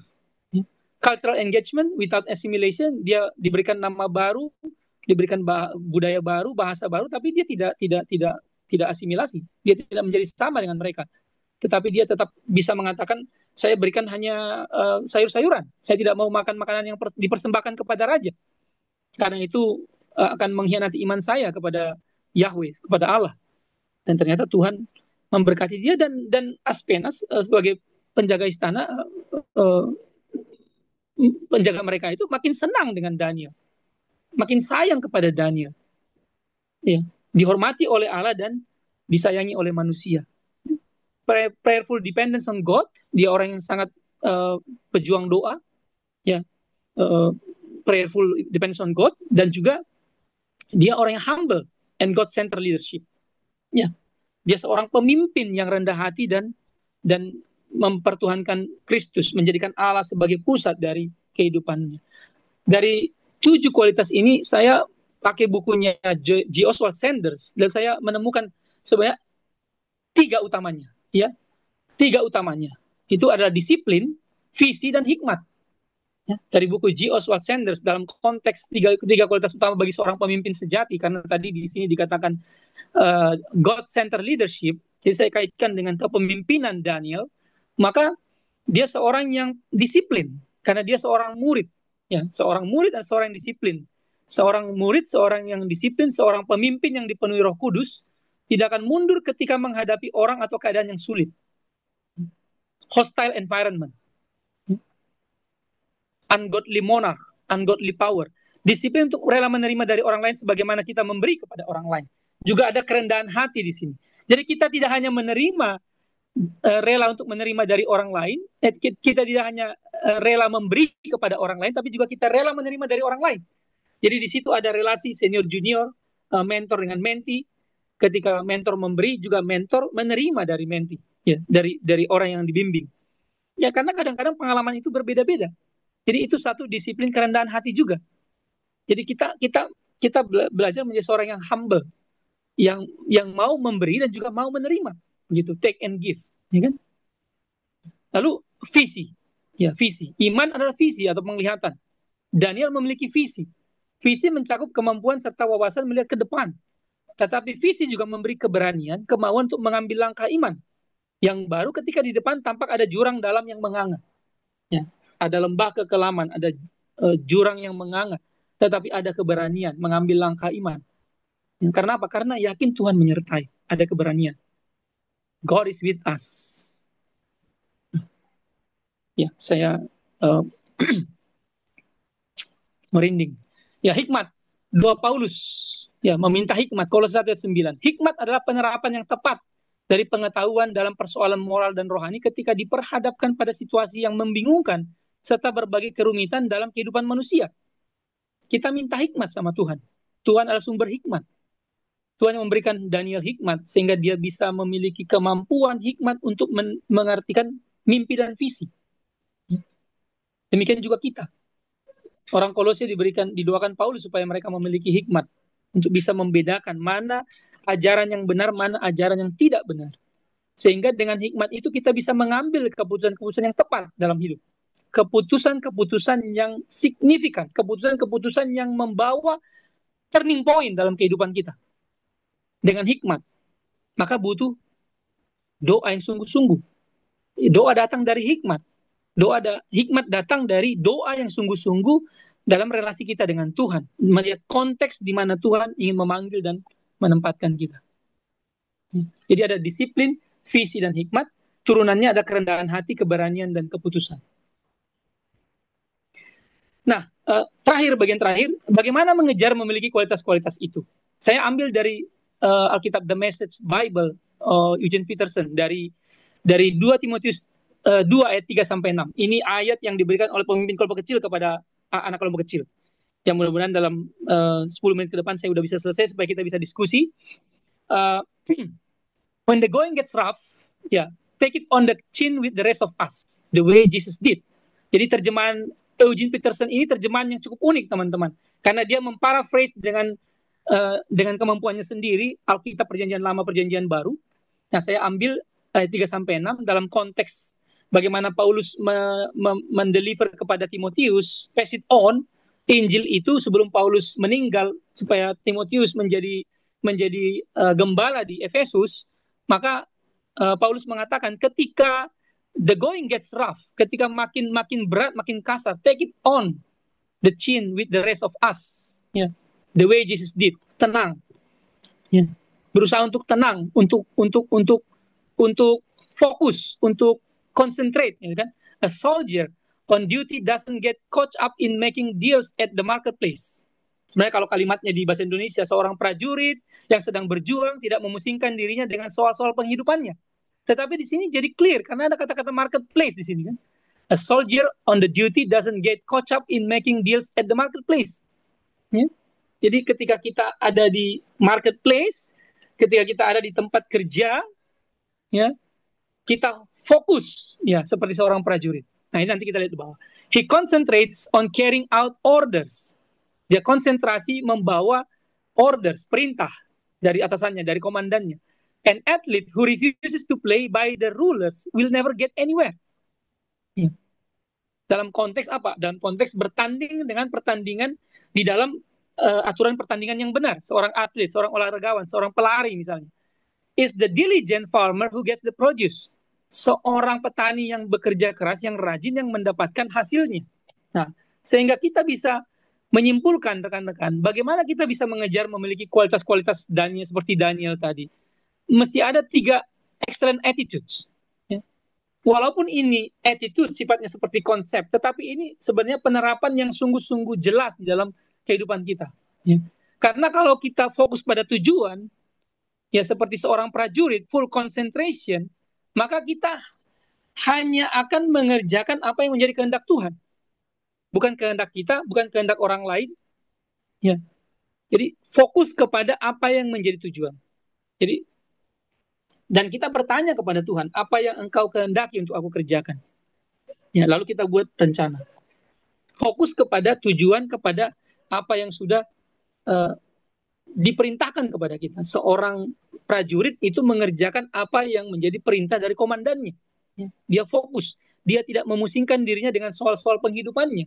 Kalau kita seorang prajurit Kristus, murid Kristus, maka kita fokus mengerjakan apa yang menjadi kehendak Tuhan. Segala sesuatu yang lain akan Tuhan sediakan sesuai dengan kemurahannya, sesuai dengan providensianya. Taat pada aturan. Nah, ini hal yang tidak mudah, teman-teman. Bukan berarti bahwa tadi kalau taat pada aturan seperti Daniel kan, dia melawan ungodly power, ungodly monarch. Tetapi dia tetap taat pada aturan, begitu. Dia tidak melanggar aturan yang kemudian menjadi cacat celah yang membuat dia ada hal yang membuat sehingga dia disingkirkan, begitu. Dia disingkirkan hanya karena imannya. Hanya karena imannya. Ketika dia berdoa 3 kali sehari kepada Allah, kepada Yahweh menghadap Yerusalem, itu menjadi alasan bagi orang-orang yang ingin menyingkirkan dia supaya dia bisa disingkirkan dari Babel begitu. Tetapi itu tidak bisa menyingkirkan dia. Kenapa? Karena dia taat pada aturan. Kan? Dia tetap qualified. Dia avoid disqualification. Jadi apalagi kita yang bergulat dengan aturan, kita harus tahu benar-benar apa aturannya, tetapi kita juga bisa melakukan sesuatu kreativitas untuk apa? Untuk menyatakan kehendak Tuhan di dalam satu problem itu, misalnya satu hal yang spesifik yang kita sedang gumulkan itu. Jadi seperti seorang atlet, dan di sini ada disiplin juga, teman-teman. Disiplin untuk apa? Untuk tetap inline dengan apa yang Tuhan inginkan. Kan seperti seorang olahragawan, seperti seorang pelari. Dia kalau tidak berlatih setiap hari disiplin, maka dia tidak akan bisa ketika tiba saatnya dia suatu waktu, contohnya seperti akan dipromote, maka dia sudah ready for the promotion. Kenapa? Karena dia disiplin. Ready for the promotion. Ketika sampai kepada tes, dia bisa lulus tes. Dan dia masuk kepada tempat atau kepada wilayah di mana memang Tuhan inginkan dia ada di sana. Terakhir, rajin bekerja keras, rajin pangkal pandai, miskin pangkal bodoh pangkal miskin, malas pangkal miskin, rajin pangkal pandai, malas pangkal miskin, rajin pangkal kaya, malas pangkal bodoh. Rajin bekerja keras, diligent and excellent, seperti seorang petani yang bekerja keras dan kemudian menikmati hasil usahanya. Jadi tiga excellent attitudes ini yang diberikan contoh dari Paulus saya pikir menjadi tiga hal yang perlu kita pegang terus-menerus ya, untuk kita bisa konsentrasi, full concentration, avoid disqualification, dan diligent and excellent di dalam bekerja, tekun bekerja, ya, mengerjakan apa yang menjadi panggilan, menjadi tugas, menjadi tanggung jawab kita. Nah, terakhir bagi saya, ini saya berikan aplikasi karena saya seorang pendidik, seorang cendekia. Ya, saya berikan contoh-contoh dari pendidik cendekia, dari dosen, mahasiswa, peneliti, dan ada satu dari pebisnis nanti. Tapi ini hanya contoh saja supaya ada ada hal yang bisa teman-teman bayangkan sebagai pembanding. Ya, ini. Jadi dengan persiapan yang cermat, jika Anda dipanggil untuk mengajar, kerjakanlah dengan perhatian pada detail, persiapan cermat baik dalam isi maupun cara, perhatian pada apa yang murid pelajari dan bagaimana mereka mempelajarinya, praktikan seni mengajar, sehingga menjadi seorang ahli di bidang mengajar atau pedagogi. Ya. Di sisi lain, waspada dengan motivasi mengajar demi uang atau keuntungan finansial semata. Akar segala kejahatan ialah cinta uang. Ingatlah selalu bahwa imbalan terbesar dalam mengajar adalah ketika para murid belajar dan bertumbuh dalam kebijaksanaan. Tidak ada kekayaan yang lebih besar daripada ini, kata-kata Paulus. Mahkotaku adalah jika engkau sebagai jemaat itu hidup kudus di hadapan Tuhan, hidup benar di hadapan Tuhan. Sukacitaku adalah, itu kata Paulus. Seperti itulah sukacita seorang pengajar terhadap murid-murid yang diajarnya, jika mereka bertumbuh dalam kebijaksanaan. Aplikasi kedua bagi komitmen bagi peneliti, dosen, dan mahasiswa. Stop doing research for the sake of research itself. Saya katakan begini. Karena ada orang yang melakukan riset hanya demi kesenangan, tanpa tujuan, tanpa arah, tanpa kontribusi yang jelas bagi dunia akademik dan masyarakat sosial. Tapi ada juga para peneliti atau dosen atau mahasiswa yang melakukan riset demi publikasi dengan menghalalkan segala cara, namun mengabaikan kualitas riset demi publikasi ilmiah di indeks atau jurnal tertentu. Nah, belajar dari Wahyu 21 ayat 5, salah satu poin dalam riset yaitu think about novelty in your research. Think about novelty in your research. Ya, apa kebaruannya? Sehingga itu menjadi berbeda dengan riset-riset yang sudah orang lain pernah lakukan. Karena apa? Karena Allah berkata, I'm making everything new. Jadi pasti ada kebaruan di dalam penelitian kita, gitu ya. Pasti ada kebaruan. Tinggal kita mencari tahu. Tanya kepada Tuhan, tanya kepada rekan-rekan, tanya kepada senior, tanya kepada pembimbing, tanya kepada buku-buku yang kita baca. Stop manipulasi data hasil penelitian. Bertindaklah jujur. Peneliti bisa saja salah, mungkin saya salah, tetapi tidak boleh bohong. Harus jujur dengan data yang ada, hasil penelitian. Bagi mahasiswa, jika masih ada mahasiswa S2, S3 di sini, stop mencontek. Disiplin belajar dan rajin bekerja keras. Dari hal-hal kecil, Tuhan akan memberikan kepada kita hal-hal yang besar. Jika kita tekun setia dalam hal kecil, Tuhan akan mengaruniakan kepada kita hal yang besar. Ya, pikirkanlah hal-hal yang besar dari Tuhan dan lakukanlah hal-hal yang besar untuk Tuhan. Ya. Think great things from God and do great things for God. Ya, kata-kata William Carey. Aplikasi ketiga, komitmen bagi para pebisnis. Saya ambil sekali lagi perempuan untuk kesetaraan gender. Ya. Profil perempuan di Amsal 31 menjadi pengingat bagi kita bahwa ketika bisnis dilakukan dengan baik dan benar, maka bisnis itu patut beroleh pujian. Bisnis menjadi sesuatu yang indah dan menakjubkan, sebuah produk yang dirancang dengan bagus, sebuah pelayanan yang dikerjakan dengan kesempurnaan dan perhatian pada detail. Ini adalah anugerah Allah. Pekerjaan bisnis dalam memproduksi barang dan jasa adalah pekerjaan baik yang perlu dilakukan sebagai tanggapan atas panggilan Allah buat siapapun kita. Ya, belajar dari Amsal 31. Stop melakukan pembukuan ganda yang bermotif keuntungan pribadi atau kelompok. Sebuah ketidakjujuran dalam bisnis. Ini beberapa aplikasi. Jadi sangat perlu untuk terus diingat dari konteks Daniel dan semuanya itu tadi, sebagai profesional Kristen, tidaklah mustahil Tuhan izinkan kita mengalami. Ini saya ambil dari slide-nya kata Dius. Iri hati, kebencian, upaya menyingkirkan kita, godaan-godaan, kegagalan, kesalahan, kesuraman masa depan. Ya. Namun dengan kualitas unggul yang kita punyai, kita akan jadi profesional yang indispensable, tetap dipertahankan atau sulit digantikan. Ya, walaupun kadang-kadang kita sudah unggul pun tetap masalah begitu banyak. Ya. Karena kita ada di tengah-tengah dunia yang penuh dengan masalah, dunia yang telah berdosa. Ya, itu tapi panggilan kita redeeming, menebus yang berdosa ini untuk menjadi membawa kemuliaan Allah. Ya. Untuk memiliki kualitas unggul ada peran Allah dan ada peran kita yang perlu diupayakan dengan tekun. Peran Allah sudah jelas. Bagaimana peran kita? Jadi ada relasi antara kita dengan Allah. Epilog terakhir nih dari saya mengenai disiplin ilahi.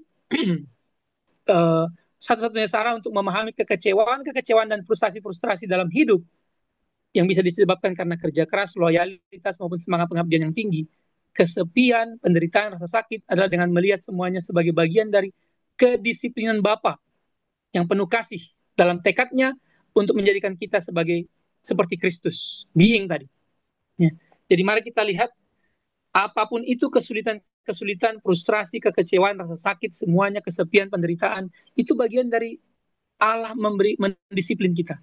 Ya, dalam kasihnya yang penuh, dalam tekadnya menjadikan kita menjadi seperti Kristus. Ya, kalau kita baca Ibrani 12 ayat 4 sampai 11, ini akan jelas Allah mendisiplin kita. Dan ini komitmen saya, doa kesetiaan, ya, doa kesetiaan, protect me from evil, strengthen me with your grace, that I may resist the many temptation. Lord Jesus, help me fully present in the workplace where you have called me to honor you and to faithfully serve the common good. Holy Spirit, empower me to live a life of integrity, to be a faithful presence in my workplace, and to learn contentment. Belajar puas, ya, dengan apa yang Tuhan berikan. Faithful presence in my workplace, and live a life of integrity. In and through the vocation you have called me to, conform me to the greater Christ-likeness. Tujuan kita menjadi serupa dengan Kristus. In Jesus' name I pray. Amin. Dan ini menjadi komitmen saya kepada rekan-rekan semua. Saya berhutang, ya. Saya berhutang untuk membantu orang-orang muda, membantu alumni memahami biblical theological basis for faith and work. Saya sudah lakukan. Gaining practical skills in mentoring, teaching, and discipline, saya sudah lakukan, terus lakukan. Developing capacity to contextualize a single course for teaching, mentoring, discipling others, some aspect, integration faith and work in Indonesia, sekarang sedang saya lakukan, tetapi ini yang project yang saya mau lakukan ke depan. Menulis sebuah buku about faith and work integration in Indonesian context and culture. Semoga saya bisa melakukannya untuk kemuliaan Tuhan. Ya, ini referensi apa yang saya baca dan saya pelajari. Demikian sharing saya pada malam ini. Terima kasih untuk rekan-rekan yang sudah mendengarkan. Segala kemuliaan bagi nama Tuhan. Saya kembalikan kepada Rosephine. Baik, terima kasih banyak untuk Bang Joni untuk pemaparannya. Saat ini kita akan masuk ke dalam sesi tanya jawab. Jadi dipersilahkan kepada kakak abang dan rekan-rekan, jikalau ada pertanyaan, pergumulan, atau hal-hal tertentu yang ingin dijawab oleh Bang Joni, bisa ditulis di kolom chat. Baik secara publik ataupun bisa personal, chat ke akang. Dipersilakan jikalau ada.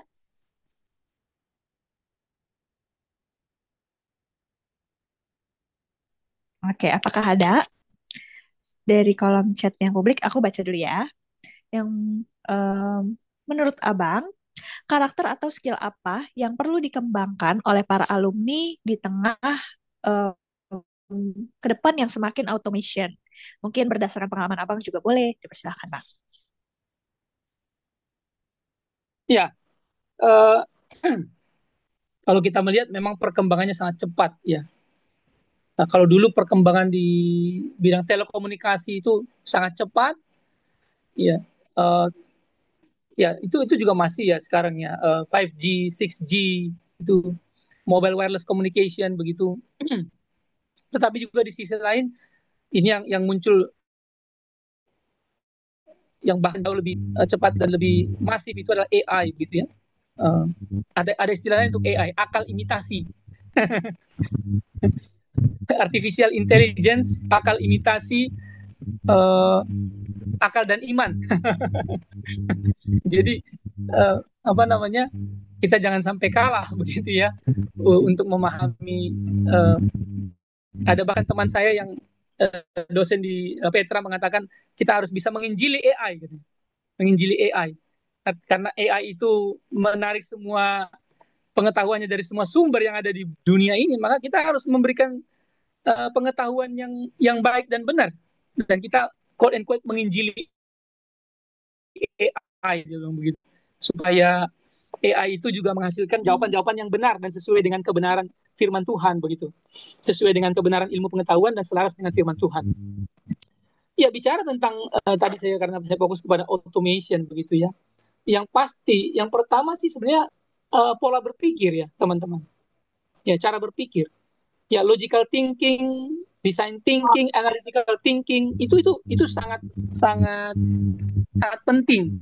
Kenapa? Karena untuk membuat sebuah algoritma, untuk membuat sebuah program, menulis program, code begitu, ya kan kita harus tahu apa yang mau kita capai.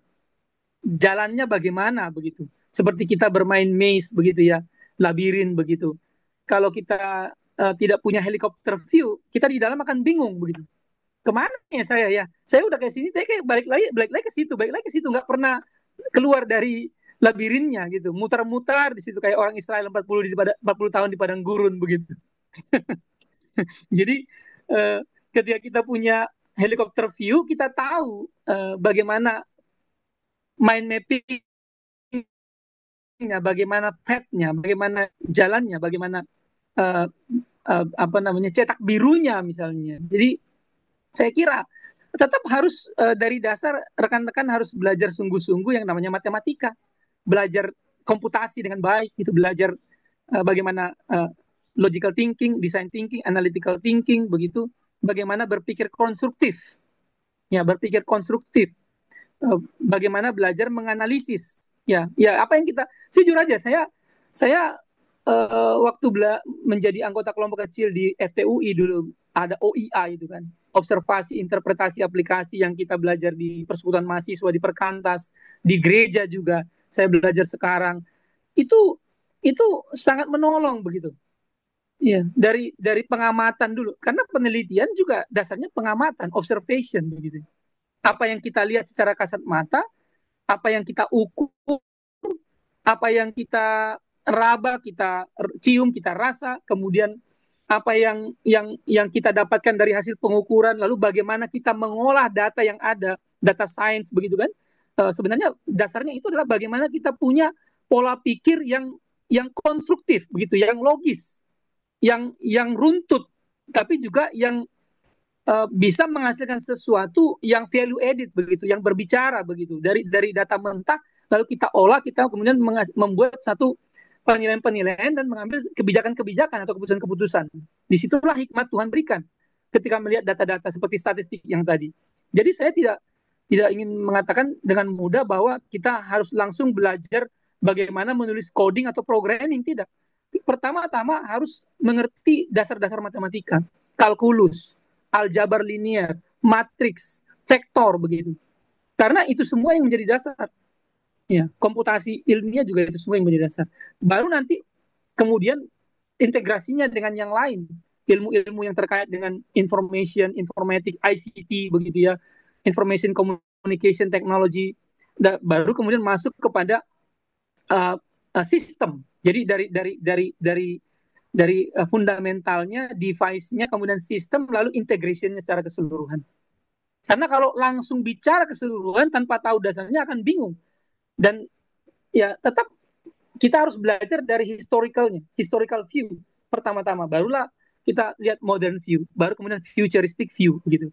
Kalau kita, karena kita hidup di masa kini, tapi hidup di masa kini atas dasar apa? Atas dasar apa yang kita pelajari di masa lalu, dan atas prediksi kita akan masa depan. Kita membuat keputusan di masa kini. Jadi kita nggak bisa berdiri sendiri di masa kini tanpa mengerti historical view dan mau kemana kita ke depan, futuristic view.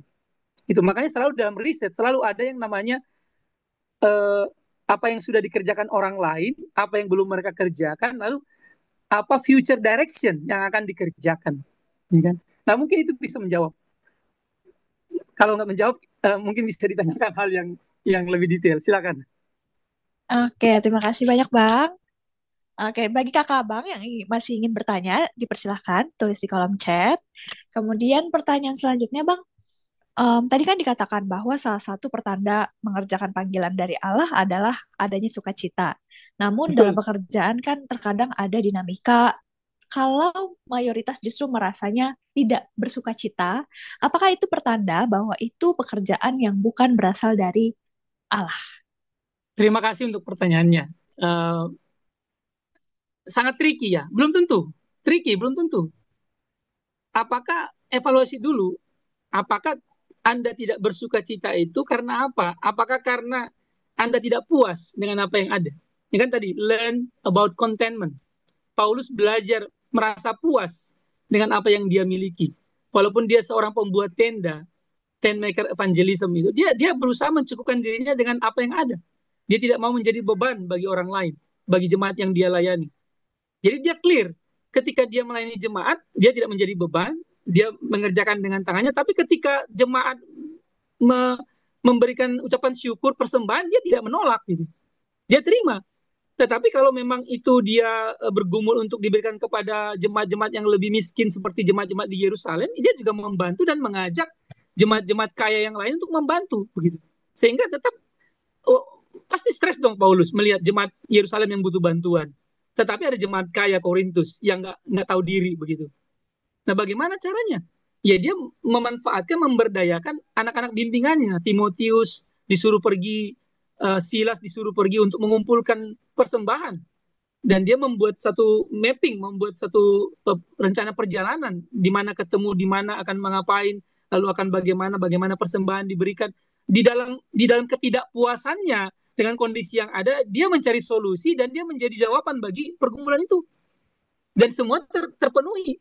Anak-anak bimbingannya diberdayakan, mereka belajar sesuatu, mereka belajar hardship, mereka belajar merencanakan, mereka belajar tanggung jawab, mereka juga belajar untuk komitmen kepada apa yang sudah disuruh oleh gembalanya. Tapi di sisi lain juga Paulus tahu apa yang dia kerjakan, dan dia tahu jemaat di Yerusalem membutuhkan bantuan begitu. Sehingga dia tetap puas. Tapi ketika Filipi juga memberikan kepada dia persembahan, dia bilang, saya bersuka cita, saya bersyukur, tetapi bukan semata-mata karena persembahanmu, bukan, tetapi karena kasihmu kepadaku. Engkau tidak pernah tidak mengasihi, engkau selalu di dalam hati, aku selalu dalam hatimu dan engkau dalam hatiku begitu. Affection-nya sangat luar biasa. Nah, pertanyaan saya, apakah Anda punya affection dengan pekerjaan yang sedang Anda hadapi? Passion. Tanya, evaluasi dulu, mengapa kamu tidak puas begitu? Ataukah karena skillmu belum nyampe begitu, belum sampai ke pekerjaan yang kamu sedang kerjakan, yang kamu terima, jadi kamu complaining, grumbling. Kita tidak disuruh untuk complaining atau grumbling, tapi kita bisa meratap. Wailing, it's okay. Ya, wailing is okay. Lamentation, Jeremiah. But not for grumbling or complaining. Filipi 2 ayat 12, 13. Kita tidak diminta untuk komplain atau untuk bersungut-sungut, tetapi kita dipanggil untuk menjadi bintang-bintang di dunia yang bercahaya berdasarkan firman Tuhan. Gitu. Jadi perlu evaluasi. Benarkah kamu tidak suka cita karena apa? Tapi sekali lagi, itu pun tidak dengan mudah untuk mengatakan bahwa ini bukan panggilan Tuhan. Kamu sudah berada di situ.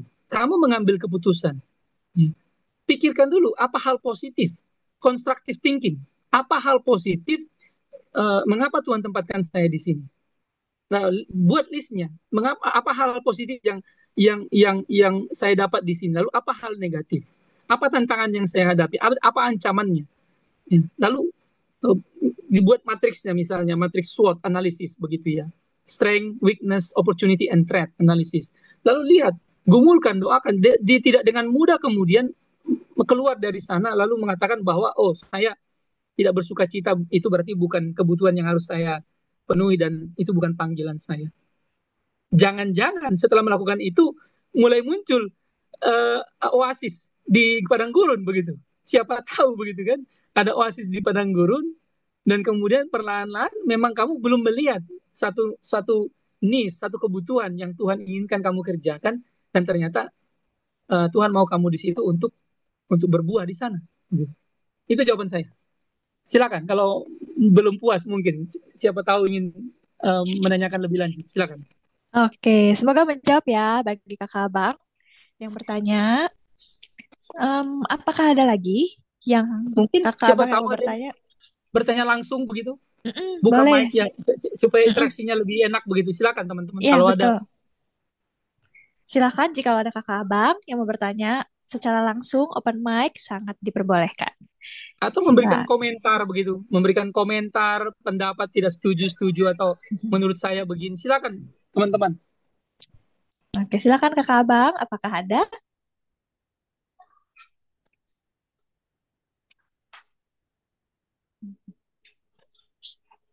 Apakah ada yang mau bertanya atau memberikan komentar, feedback, tanggapan? Dipersilahkan jika ada.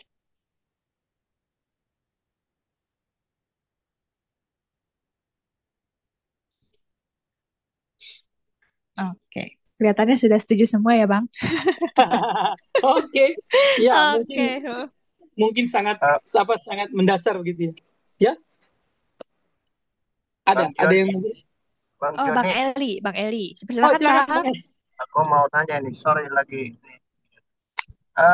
Kan kelihatannya ya, Bang Joni ini kan di samping yang sulit-sulitnya tadi, tetapi akhirnya juga menikmati buahnya. Kira-kira apa sih rahasia hidup untuk konsisten tentang panggilan itu? Tadi memang udah dibicara tadi dengan visi di awal, tapi kan nggak gampang juga mempertahankan itu. Termasuk untuk memahami peta panggilan hidup itu.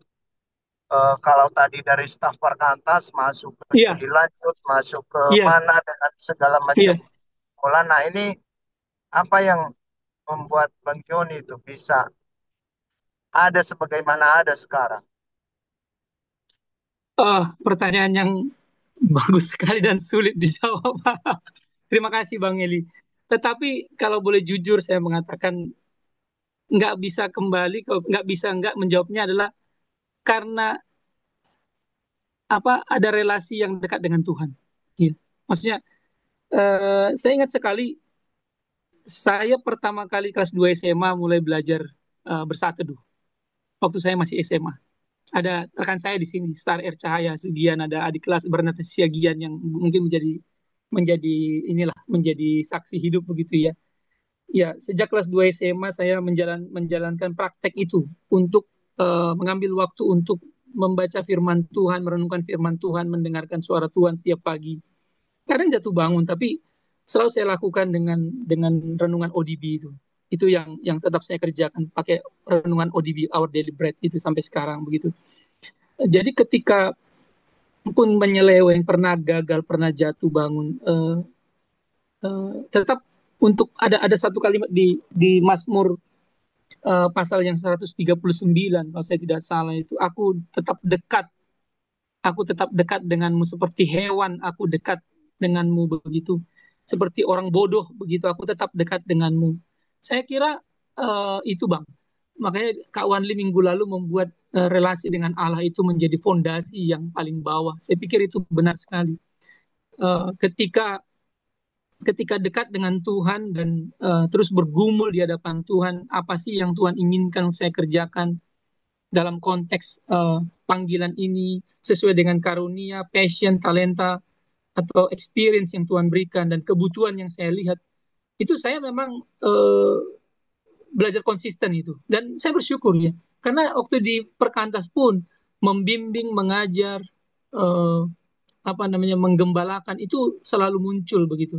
Dan saya pikir itulah panggilan saya yang visi dari Tuhan yang tidak pernah berubah begitu. Dan dalam relasi-relasi dengan sesama, dengan apa yang saya jalani pun uh, itu tetap tetap mewarnai dan dominan, gitu. Dominan dan mewarnai begitu. Jadi uh, relasi dengan Tuhan itu apa namanya, komitmen untuk tetap mendengar suara Tuhan, untuk tidak jauh dari Tuhan, untuk tetap meminta Tuhan memimpin hari demi hari. Karena pergumulannya kan tetap hari demi hari ya, teman-teman. Ya, tidak tidak satu seminggu ini selesai, tapi tetap hari demi hari.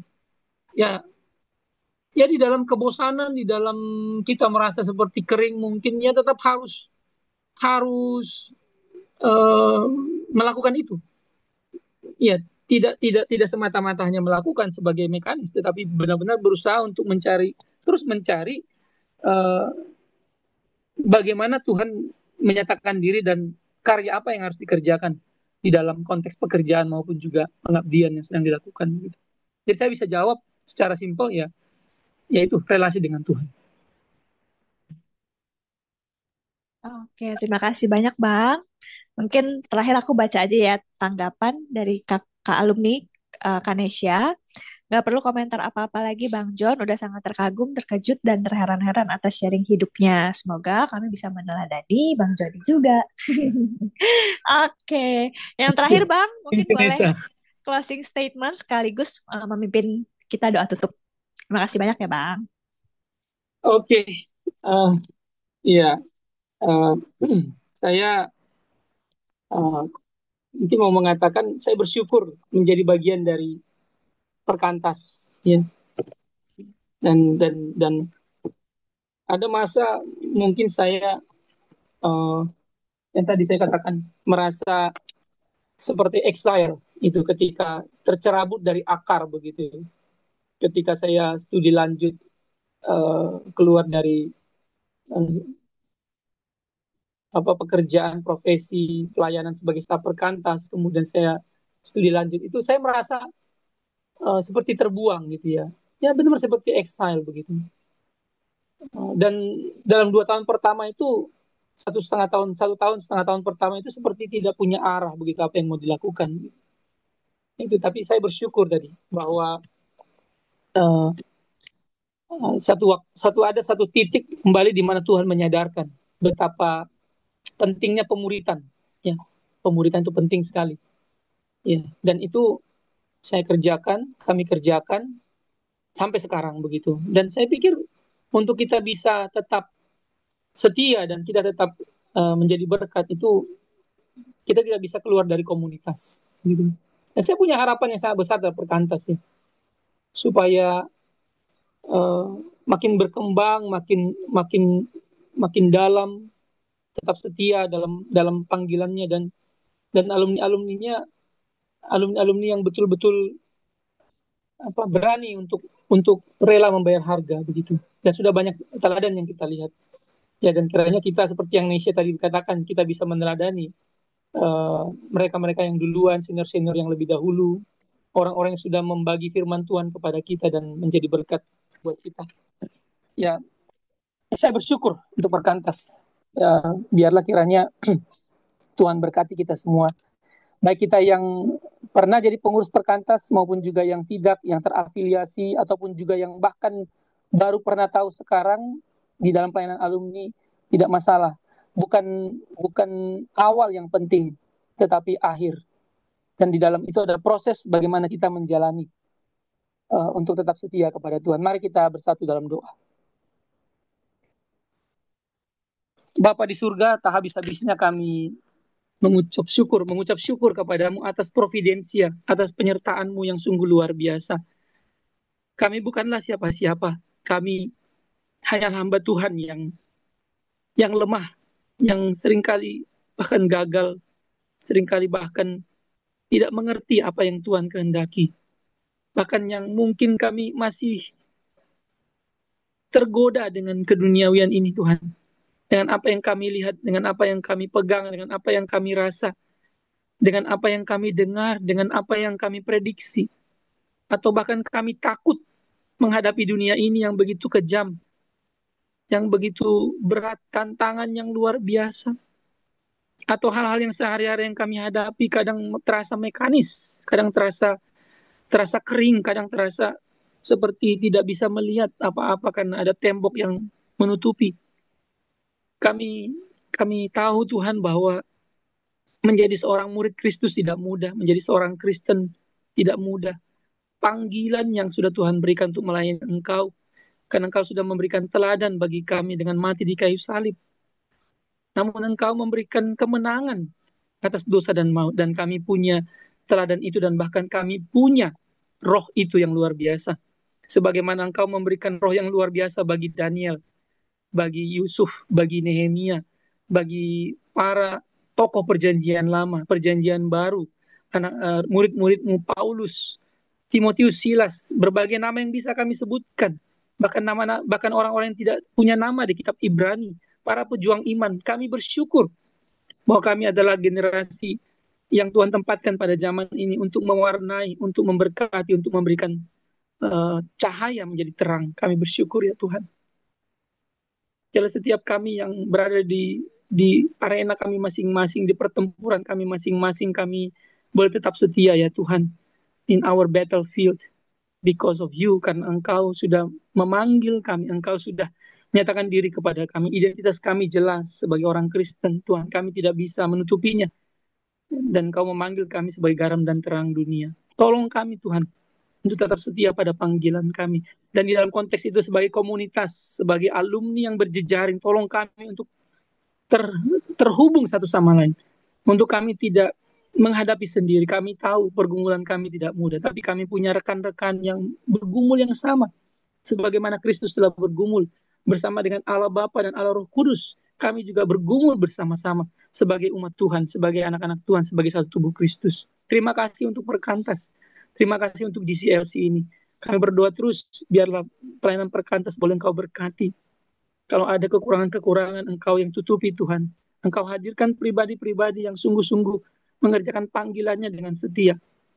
Baik itu para staf, para board, para mahasiswa yang terlibat, para pengurus.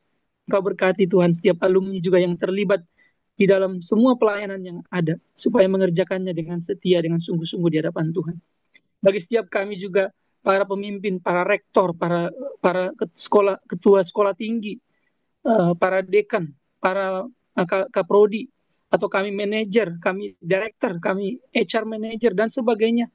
Bahkan kami para ibu rumah tangga atau yang kami studi, biarlah semua kami Tuhan Engkau pimpin berkati supaya kami boleh mengerjakan panggilan kami dengan setia dan menyelesaikannya sebagai pemenang. Terima kasih. Ini doa dan permohonan hamba-Mu dalam nama Yesus. Amin.